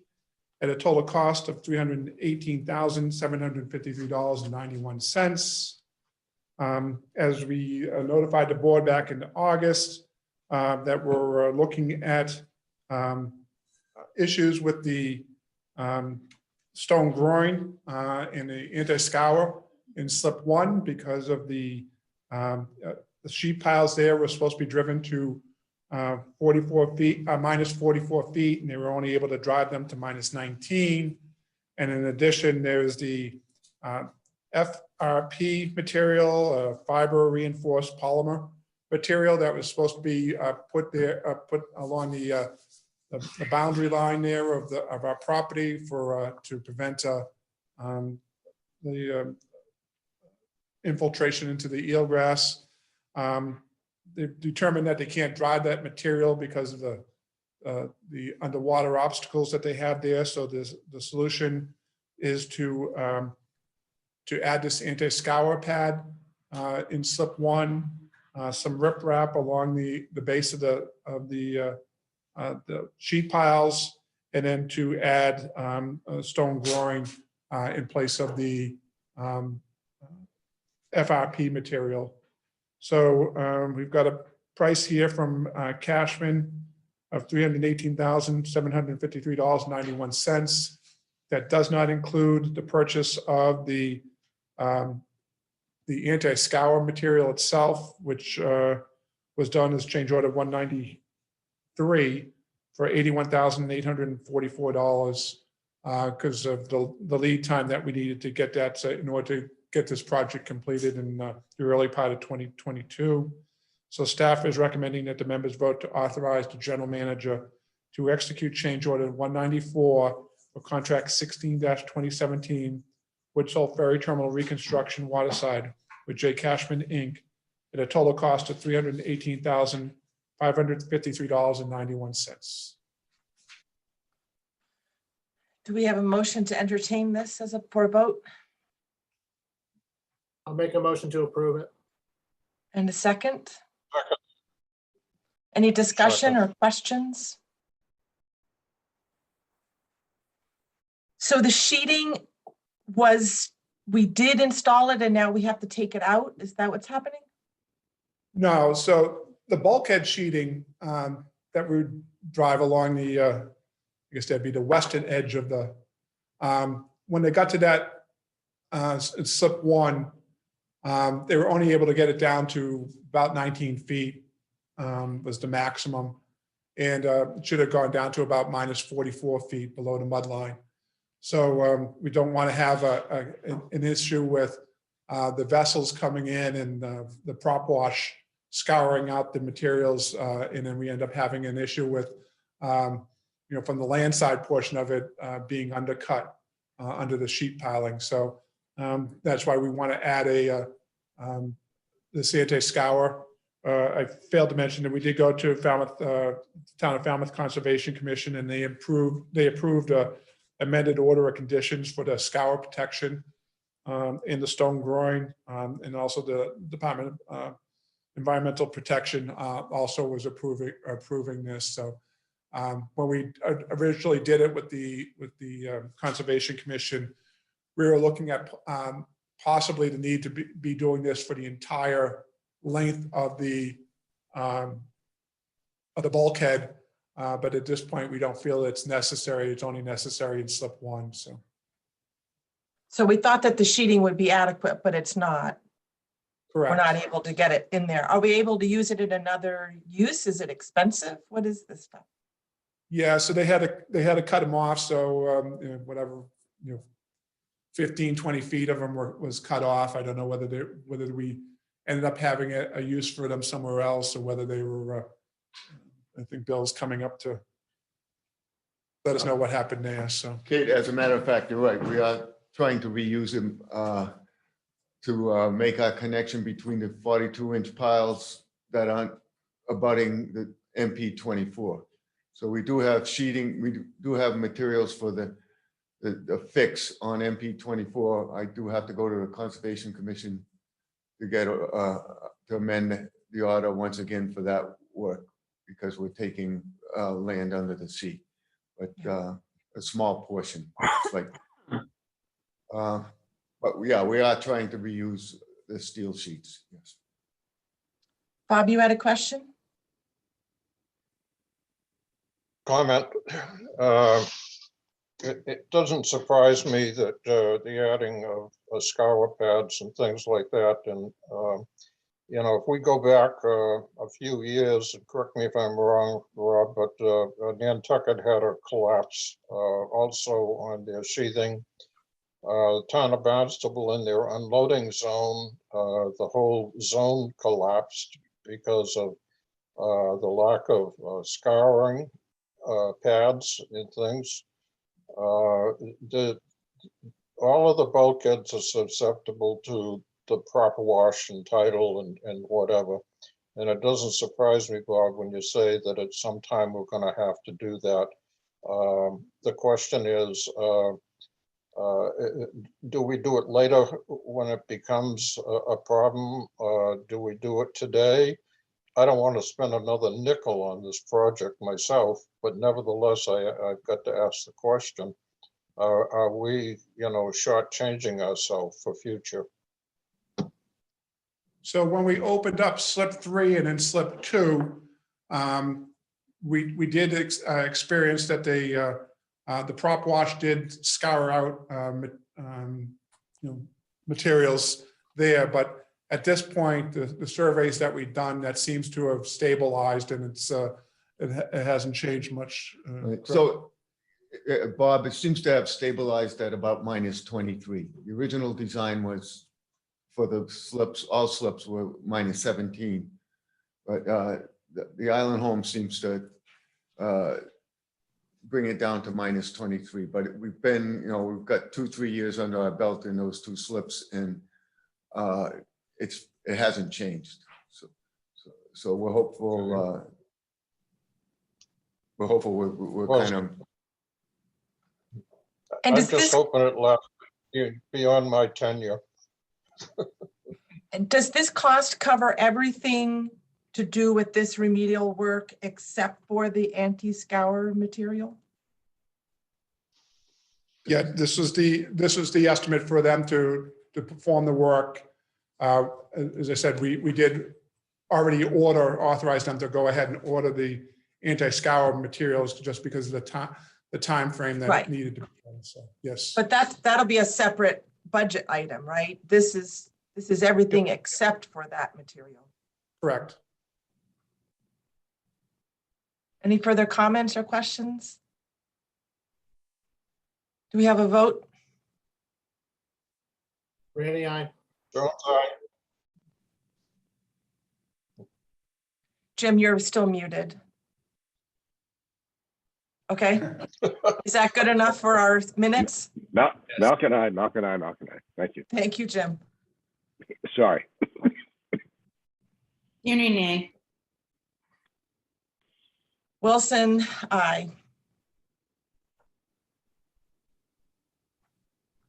Okay, thank you. And next we have a request to vote of the board to authorize the general manager to execute change order 195 for contract 16-2017, Woodsell Ferry Terminal Reconstruction Waterside with J. Cashman Inc. at a total cost of $220,000. Back in the spring, Cashman was driving the 18-inch piles to construct the North Head Dolphin in slip 1. And as we previously reported, that they had to splice piles together in order to get to a design, to get to a depth in which it had the resistance that's necessary. Initially, the design called for those piles to be driven to -68 feet. We found that they had to drive them to -140 feet in order to get the resistance. And we're talking 20-30 feet away from where the South Head Dolphin, where they weren't even able to get to below 20 feet when they were driving these things. So it just shows the variable conditions of the soils there. So in order to do that, they had to splice them together. Of course, there's different equipment in terms of being able to drive those longer piles. There was more time to be driving them. We also required them to only drive the piles for a particular amount of time before they stopped, because we didn't want to have the soil liquefaction issue that we had previously. So that delayed the driving of those as well. So initially Cashman had presented a request for $286,338 for the additional time and equipment that was needed to install to drive those pipe piles. But after review and negotiations with the authority's design team and the engineers, Cashman has agreed to a $220,000 for the associated cost and the additional time that it was required for those. So the staff is recommending that the members vote to authorize the general manager to execute change order number 195 for contract number 16-2017, Woods Hole Ferry Terminal Reconstruction Waterside with J. Cashman Inc. for a total cost of $220,000. Do we have a motion on this? Motion to approve. Second. Discussion, questions? Why did the bid sheet say 68 feet when we actually needed 140 feet? The design when they did it was that they anticipated that they'd be hitting enough resistance that they only had to go down 68 feet in that location, because when they had done some borings in that area, we knew that there was a boulder field or a ledge that we were going to be dealing with. So the anticipation was that, unlike the other slips, the two head dolphins in slip 1 were not monopiles. They were designed as smaller pipe piles in order to, the hope was to have gotten those in between the boulder fields. But we were able to accomplish that at the north head dolphin in slip 1, not in the south head dolphin. But when we did it at the north head dolphin, the soil content just became so sandy that they just had to keep driving them. Otherwise, they weren't going to be providing the resistance. That's correct. I mean, we knew we expected to, we deliberately did not design those head dolphins as monopiles because we expected problems with stones in that area. But as it turned out, we hit a pocket. The geology in Woods Hole is baffling. We hit a pocket right where that head dolphin needed to be, and we couldn't get design capacity, as Bob said, and so we had to splice and keep driving until we got the capacity we needed for the head dolphin.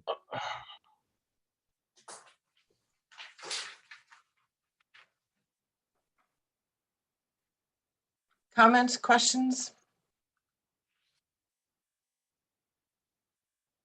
Roll call vote then. Randy, aye. Malcolm, Hearing, Jones, aye.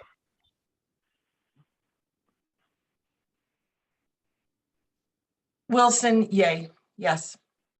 4-1.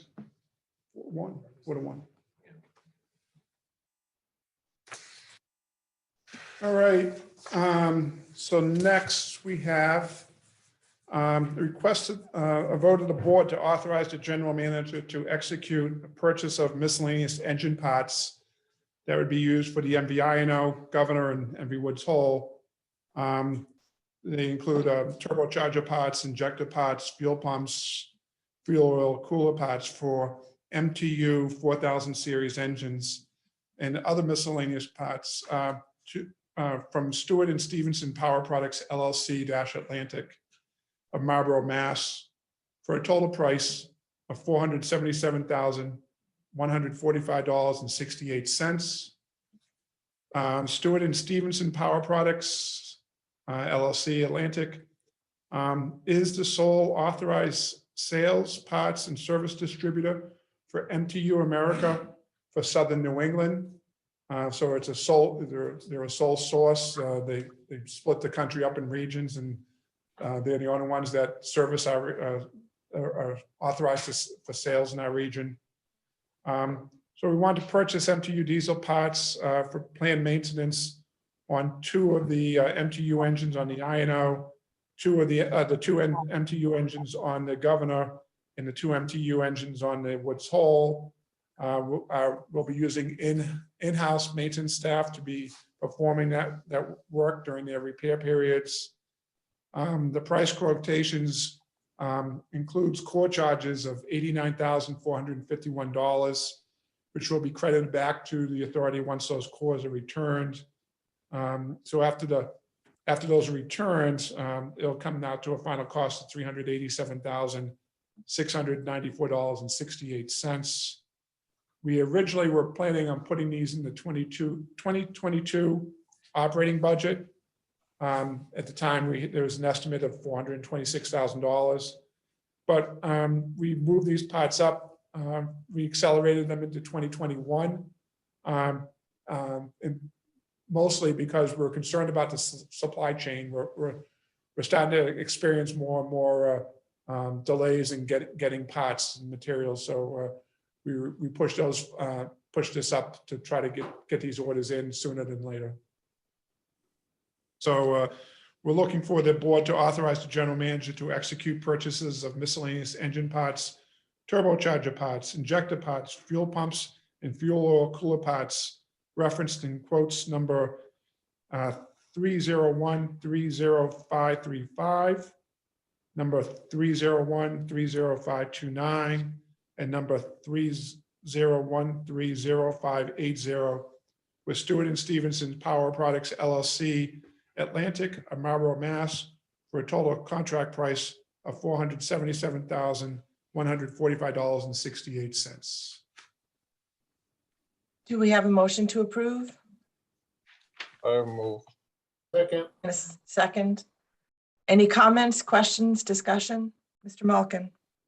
Question, Bob, if we're planning on doing this next year, my assumption is we have the operating cash to take care of it this year. Will that reduce next year's budget? They were not, they were an original request that was submitted when we were preparing the budget, but we ended up taking them off the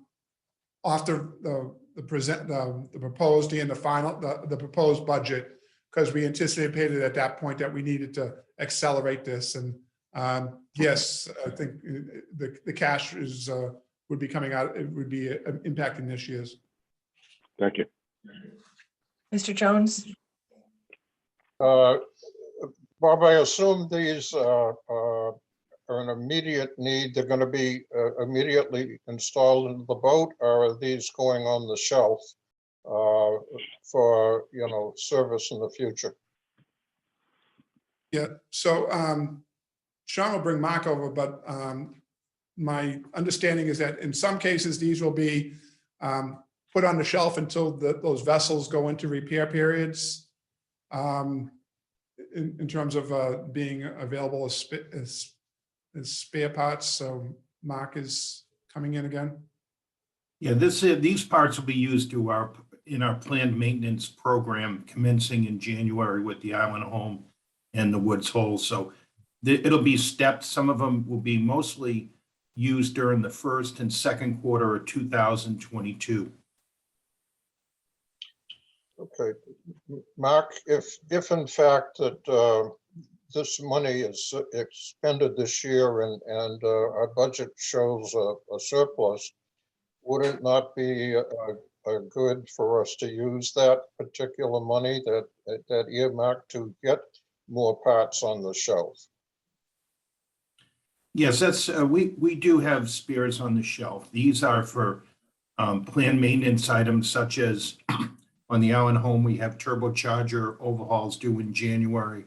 For the Woods Hole, we're replacing, as part of planned maintenance, all the injectors. So for what I'm seeing is an increase in the delivery times of all the spares coming in. So this is a timing issue that we're hoping to get most of them in delivery in 21, but some of them invariably will be later.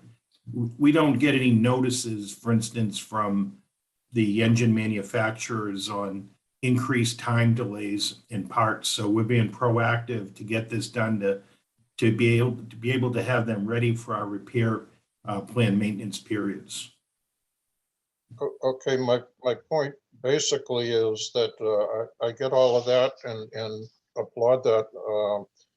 But if we do have, am I assuming that there's an excess of our budget, would it be smart for us to take an inventory of parts that can be used in the future that might be difficult to get and put them on the shelf? It's just like the core that we were trying to rebuild, and we had hoped that we could just swap things out, but we weren't there yet. Yes, there's definitely validity in that, Mr. Jones. We do have our shore-based spares, and they are there for the purpose if we have a breakdown or casualty. These are supplemental to that for the actual maintenance. So if we, for instance, if we need a part that's not part of planned maintenance, it is there on the shelf. But yes, increasing, the spare parts in shore-based inventory is certainly one that we gauge all the time and increase as part of our budget preparation. Thank you. No more comments, questions, so let's have a roll call vote. Malcolm, I. Tierney, aye. Jones, aye. Wilson, I.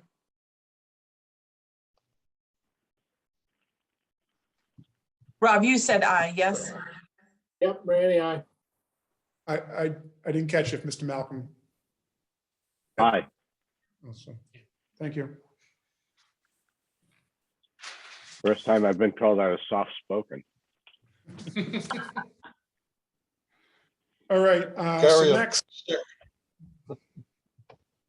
next, we want to request a vote of the board to authorize the general manager to execute a purchase of miscellaneous engine parts for the MV Eagle, MV Martha's Vineyard, MV Island Home, MV Gayhead, MV Sankaty, and MV Nantucket. This is to supply engine parts, turbochargers, fuel injectors, pumps, and miscellaneous engine parts with Marine Systems, Inc. of Chesapeake, Virginia, for a total net contract price of $621,247.62. Marine Systems, Inc. is the sole authorized sales, parts, and service provider for EMD powered products for the United States. For this, we'd be looking to these vessels all have two EMD engines on them, the Eagle, the Martha's Vineyard, the Island Home, Gayhead, Sankaty, and Nantucket. So we'll be looking again with our maintenance staff during repair periods to be using these parts during overhauls of the engines. Unlike the quotes from MTU, the Marine Systems Inc.'s quotes include that there'd be, the cores would be returned. If we don't return them, it's another $320 some odd thousand. So we fully anticipate returning these cores to them. So that's why it's only being presented as $621,000. So again, these are items that are initially identified that to be included in the 2022 operating budget, but we determined to accelerate those into this year because of the supply chain issues that we're starting to see. So we're asking the board to authorize the general manager to execute purchases of miscellaneous spare parts, turbocharger parts, injector parts, and pumps referenced in the quotations that are included in your staff summary, 7 of them, with Marine Systems Inc. of Chesapeake, Virginia, for a total contract price of $621,247.62. Do we have a motion to approve? So moved. We have a second? Yeah. Any discussion or Yes. questions? Just my first comment of extra money budget items and things like that to look at other parts. Now, are these GM engines or what's powering these things? These are EMD, electromotor division. GM was a former owner of these, but they spun that off a number of years ago. Okay, thank you. We have a roll call vote then? Malcolm, I. Jones, aye. Kearney, I. Randy, I. And Wilson, I. Thanks, Mark. Thank you, everyone. Okay. Do you have it? Right off the press.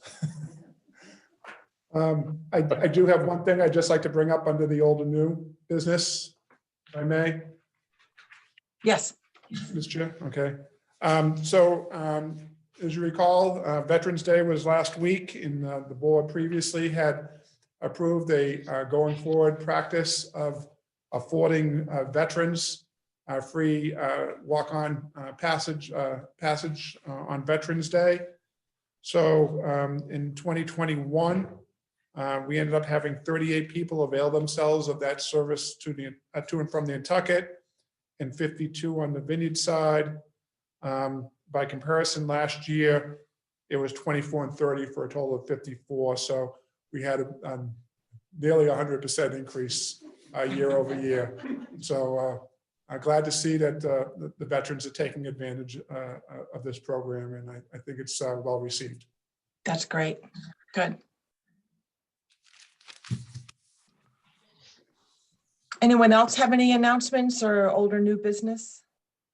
Old and Mr. new? Jones? Yep. Yeah.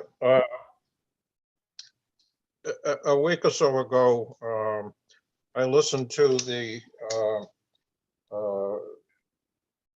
New Bedford new executive director down there, or whatever his title is, and it was kind of an eye-opening discussion.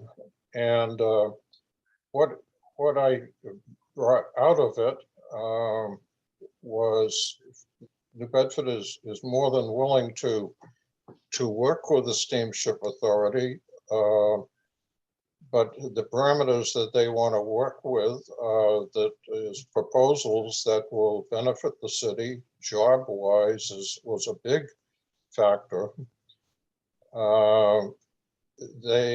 Comments were made that they didn't necessarily want to take on Woods Hole's problems and move it to New Bedford.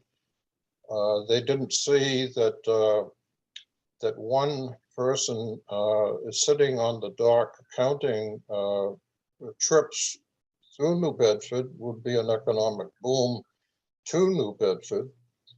And there were other things that he talked about, and so that they are requesting, as I take it, an opportunity to present proposals for the use of whichever property that will be available, will it be A or B,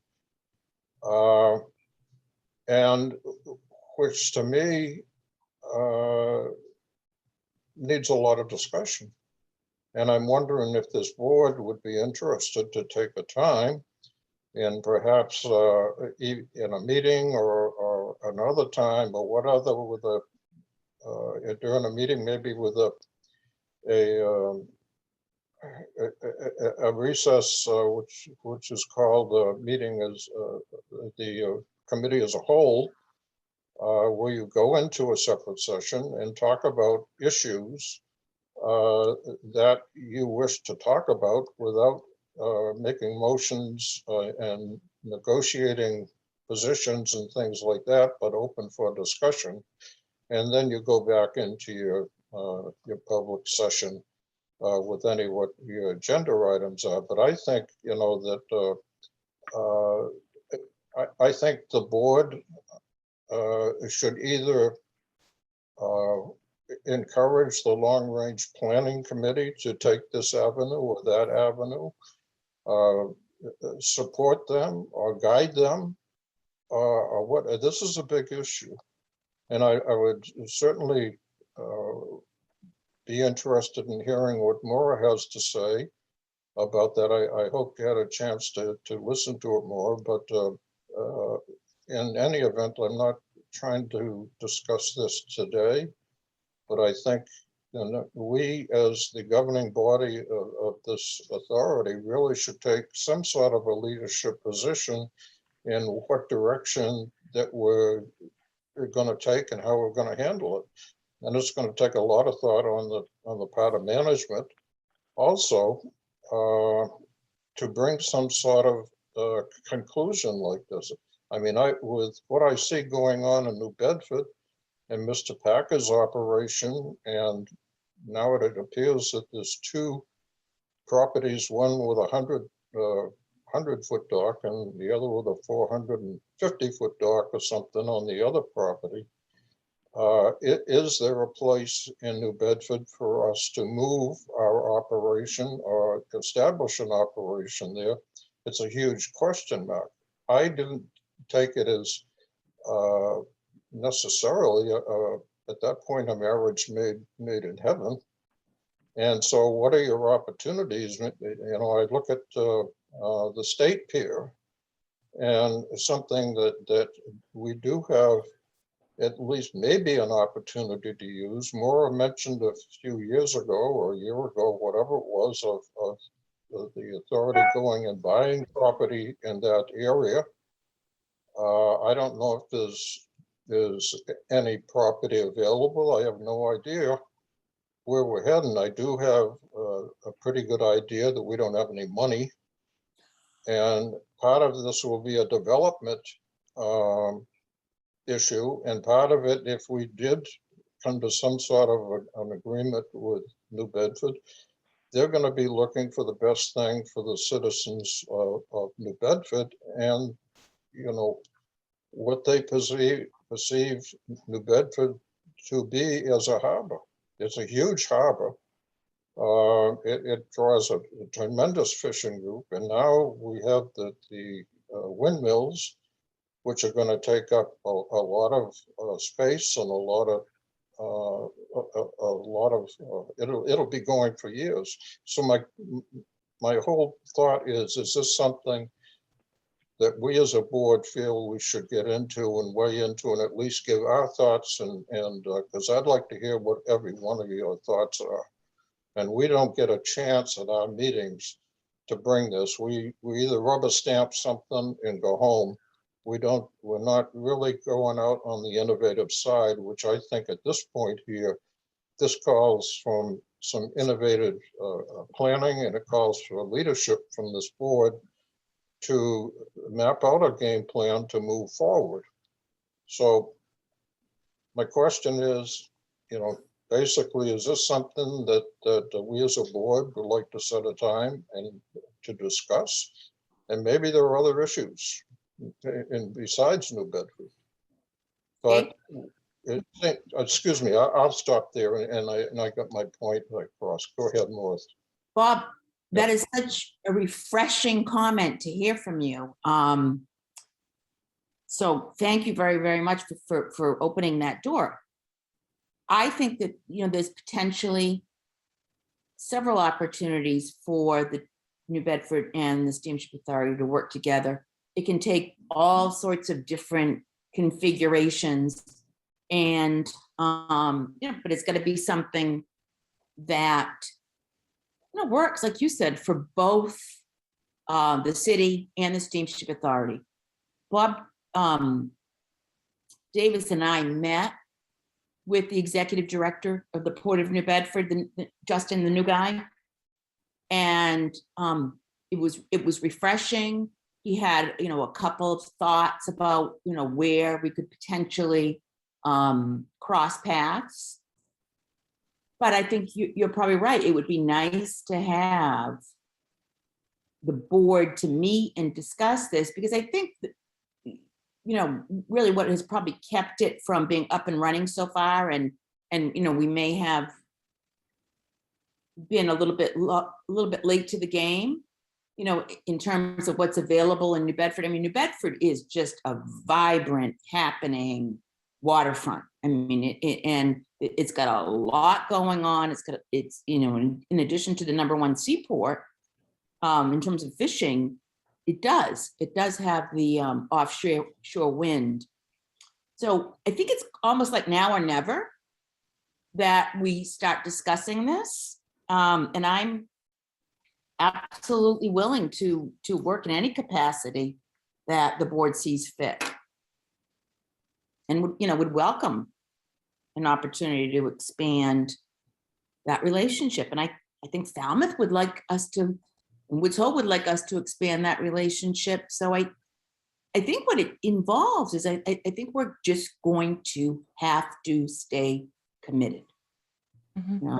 We're going to have to find a way to get to yes for both entities. So thank you, Bob. Any other comments? Mr. Malkin? Yeah, I appreciate the discussion as well. I guess having listened to the Port Council meeting and the new Port Authority director, I did hear him say that frankly, New Bedford was not interested in taking Falmouth's traffic problem with trucks, and there needed to be a better gain for New Bedford than that. It's my understanding that we voted to have the Long Range Task Force look at whether there would be a request for an expression of interest from someone to operate truck traffic from a non-Falmouth port to the Vineyard. And I'd be really interested in seeing, what, if any, interest there is and pursuing that path as we set out and voted to do at this point, certainly. Should or would the board like to meet with the long-term task force to have some sort of, brainstorming session? I guess my response to, I may be, sorry. I'm just tossing the idea out. I'm not, Yeah. I'm not promoting it necessarily. I'm just curious whether that's something that. I think my answer to that would be, following up from Mr. Jones's comments a couple of times through these sessions, was that we're going to let the Long Range Task Force develop thoughts and ideas, bring them then to management. Management was then going to evaluate these things and see what their view was, and then make presentations to the Port Council and then the board in accordance with, as I understand, how our process is supposed to work. I may have missed that, but that was my understanding of the way this is going to go. Mr. Davis. Yes, so thank you. So yes, it was, that was the Long Range Task Force meeting, which Justin was able to attend. And some of the takeaways from that was that, yes, the city is developing two properties, the North Terminal and the North Terminal 2. They're really, the request for interest was really only going to be related to North Terminal 2, which is the 100-foot bulkhead. It's about an acre of property. So following that meeting, we've had Steve Sayers and myself. We've had discussions with Mr. Packer and again with Justin to coordinate. Steve is out of the country on a trip right now, but when he gets back, we're going to. The plan was for us to go and meet with them and look at the site and have some discussions there. And then part of this was, yes, we're looking at putting together, requests for proposals for operators that would want to operate, off Cape service to the island. And I think Steve's comments at the time was that in light of, this potential opportunity for a city-owned property to be used, could perhaps change the dynamics of how that request for proposal is crafted. So we fully intend on continuing along those lines, but we just, right now we're just want to get a little bit more information. The site itself is actually not, not ready. They, I guess they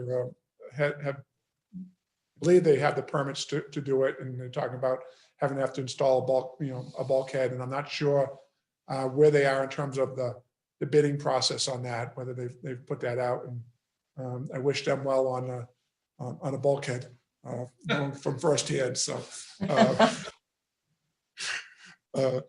So in that regard, one of my things was that we anticipated that we'd be meeting with them prior to the board's next meeting, and I thought it might be appropriate for Steve to come to the board meeting as well to discuss this a little bit further with the board as well. Once we had, we've done a little bit more fact finding, and if that would be something that the board would like to consider as well. Otherwise, if the board feels that Mr. Jones's suggestion would be more appropriate, we of course work with the board either way. Mr. Jones. I don't care necessarily, when it is, but I think, if you're gonna go down to New Bedford, that this board really should get in their car and join you in New Bedford so we know what we're talking about, first of all. And we haven't done things like that. I know when I was on the Port Council that I invited who was ever in charge of the trash and their problem in Martha's Vineyard to come over and join the Port Council meeting. And it was very enlightening. And I don't think we do enough of that. We vote on things like New Bedford, and I get lost every time I go to New Bedford. With all the one-way streets, I just can't find my way, and I have to go down there for the VA every once in a while. But in any event, I would like to physically get there and walk the area. I know Ed and I talked early on when he first became the executive director. He'd love to show me the harbor, and I think we went down there, didn't we not? Wasn't there a contingent that went there? Yes. And I would like to do, if you're going down there to talk, I'd like to be included. That's all. And I'd love to have Bob Jones be included. Thank you, Maura. Well, this is all an exciting direction to be taking. I'm pleased and it's refreshing. I thought Justin's comments at that long-term meeting were innovative, and I really was excited. So that's super. Any more comments about new old stuff? I do have one more item. Yeah. If you indulge me. Yes. Last evening, we had a public information session for Nantucket Island residents. So that way they provide them with some information regarding profiling, different programs that we have available for island residents, the Head Start, different affairs that we have available for them, the medicals and things like that. So I think we had over 40 people was able to join that meeting. We have another session planned for Thursday evening at 5 p.m., which is more directed to residents of the vineyard. So we encourage people to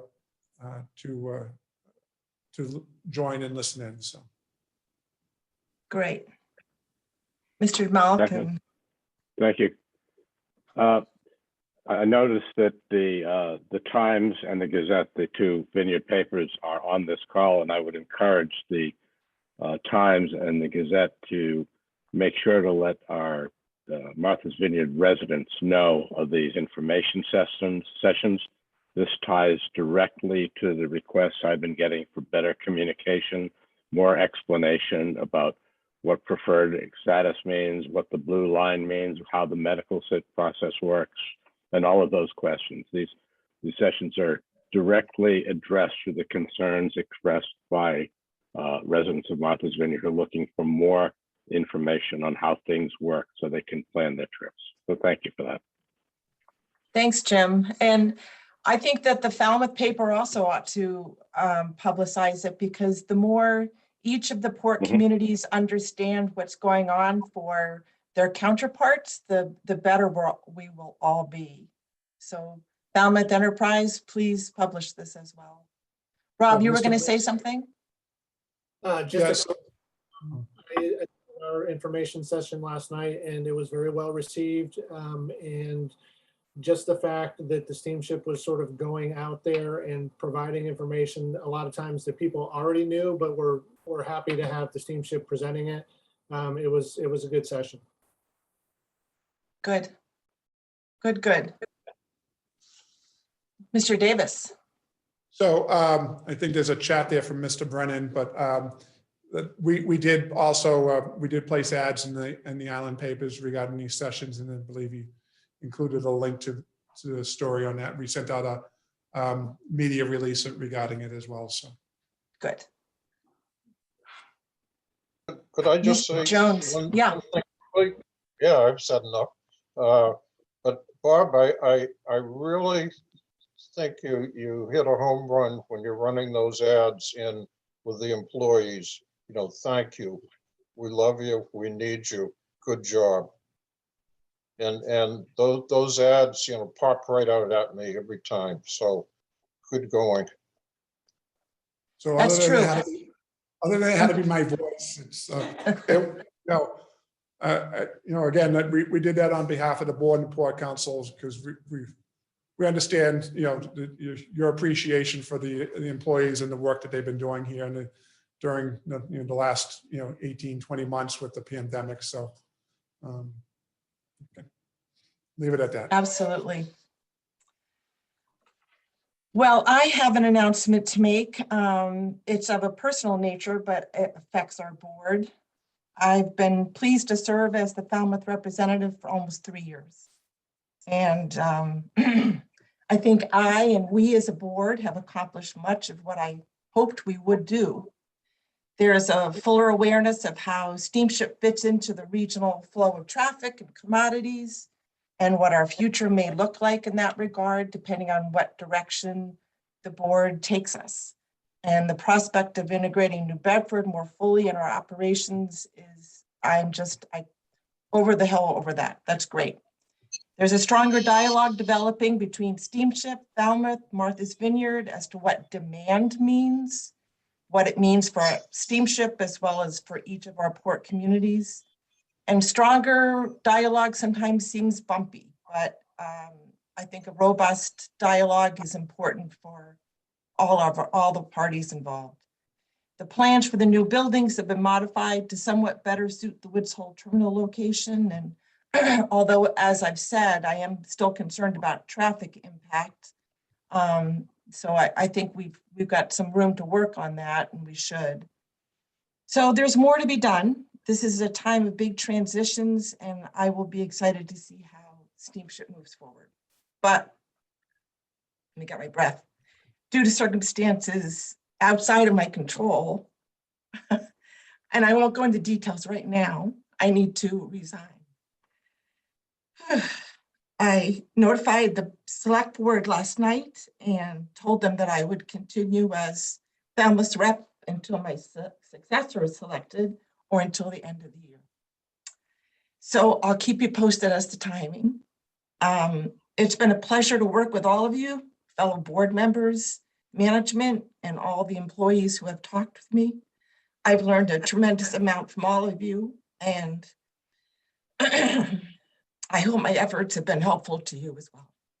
So I think that brings us to the end of new and old business. Oh boy, that's terrible news. Horribly sorry. I hope you're okay. Yes, things will be fine. So I didn't mean to get so emotional. We have I'm not sure we're going to accept your resignation. Pardon me? I said, I'm not sure we're going to accept your resignation. So how about that? I'll second that. Well, anyway, let's move on for the agenda. Any other items not reasonably anticipated? And how about any public comment? You have a hand raised.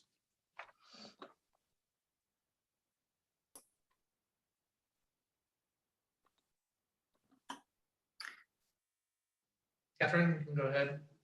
Okay, well, it's hard to follow up with that for Kate. Woods Hole and Falmouth has appreciated Kate's commitment to this position, and she will be sorely missed. I have another thank you to do. A couple of years ago, when Cashman was losing things overboard and there was a bit of a trash issue from Steamship, Bob Davis and Bill Cloutier and I walked around the village, and they addressed some of the things that needed to be picked up. And at that point, Bill suggested next time Woods Hole did a big cleanup, we should invite Steamship to participate. And 2 weekends ago, we did a big litter pickup. We do them on a pretty regular basis. And Angela Sampson and Janice Kenaflick from Steamship showed up and volunteered, and were part of 40 people who walked around the village picking up a lot of litter and getting the village looking good for the winter. And we appreciate that from Steamship, and it was nice to work together on something. So thank you. Thank you, Catherine. Thank you, Catherine.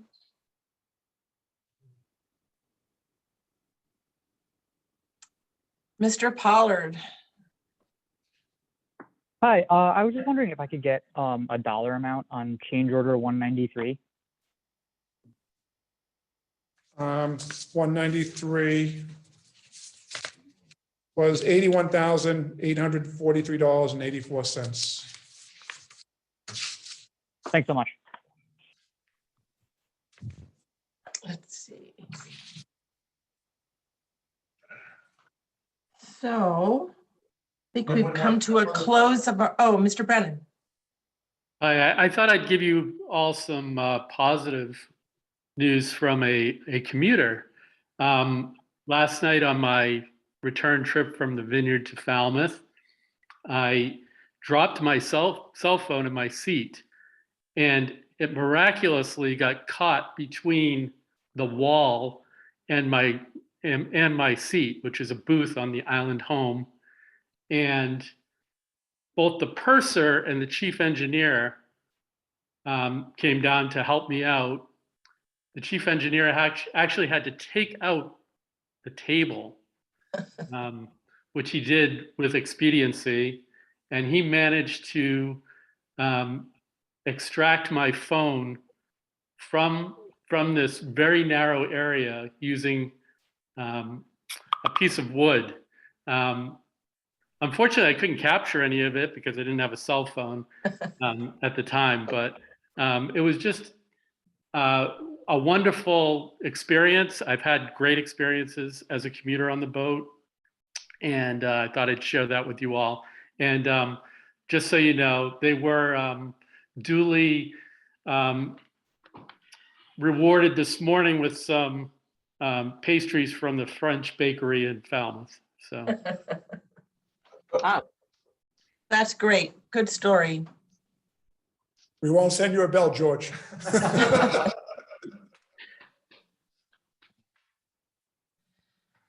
Well, let's see. Shall we have a motion to adjourn the meeting? Oh, wait, we have to adjourn the meeting. Do the statement first. I'm sorry, I'm a little discombobulated. Here we go. I'd like to entertain a motion to go into executive session to discuss and approve the minutes of the authorities meetings in executive session on October 19th, 2021, to discuss the authority's strategy with respect to collective bargaining matters and security matters, because a public discussion of these matters may have a detrimental effect on the authority's negotiating and bargaining positions or its security plans. These matters include anticipated and ongoing negotiations with the unions, Teamsters Union Local 59, SEIU Local 888, and MEBA, and all the authorities' represented employees. Discussion with respect to a tentative collective bargaining agreement with Teamsters Union Local 59, governing the terms and conditions of employment for the authority's unlicensed vessel employees, and a memorandum of understanding with the United States Coast Guard. The public disclosure of any more information with respect to these matters would compromise the purposes for which the executive session is being called. After the conclusion of the executive session, we will not reconvene in public. May I have a motion? So moved. Moved. Second? Yep. May I have a roll call vote? Vinny, I. Kearney, Knox, aye. aye. Wilson, I. Jones, Thank you. So we're going to close out of this, or? Yeah, we'll close out of this, and if you can give us about 10 minutes here for Steve to pack up his equipment, and we'll come back into this. To the same. So Zoom. 12:20, same Zoom. Yeah, All right. Okay, thank- Thanks, everyone. you do. Thank you.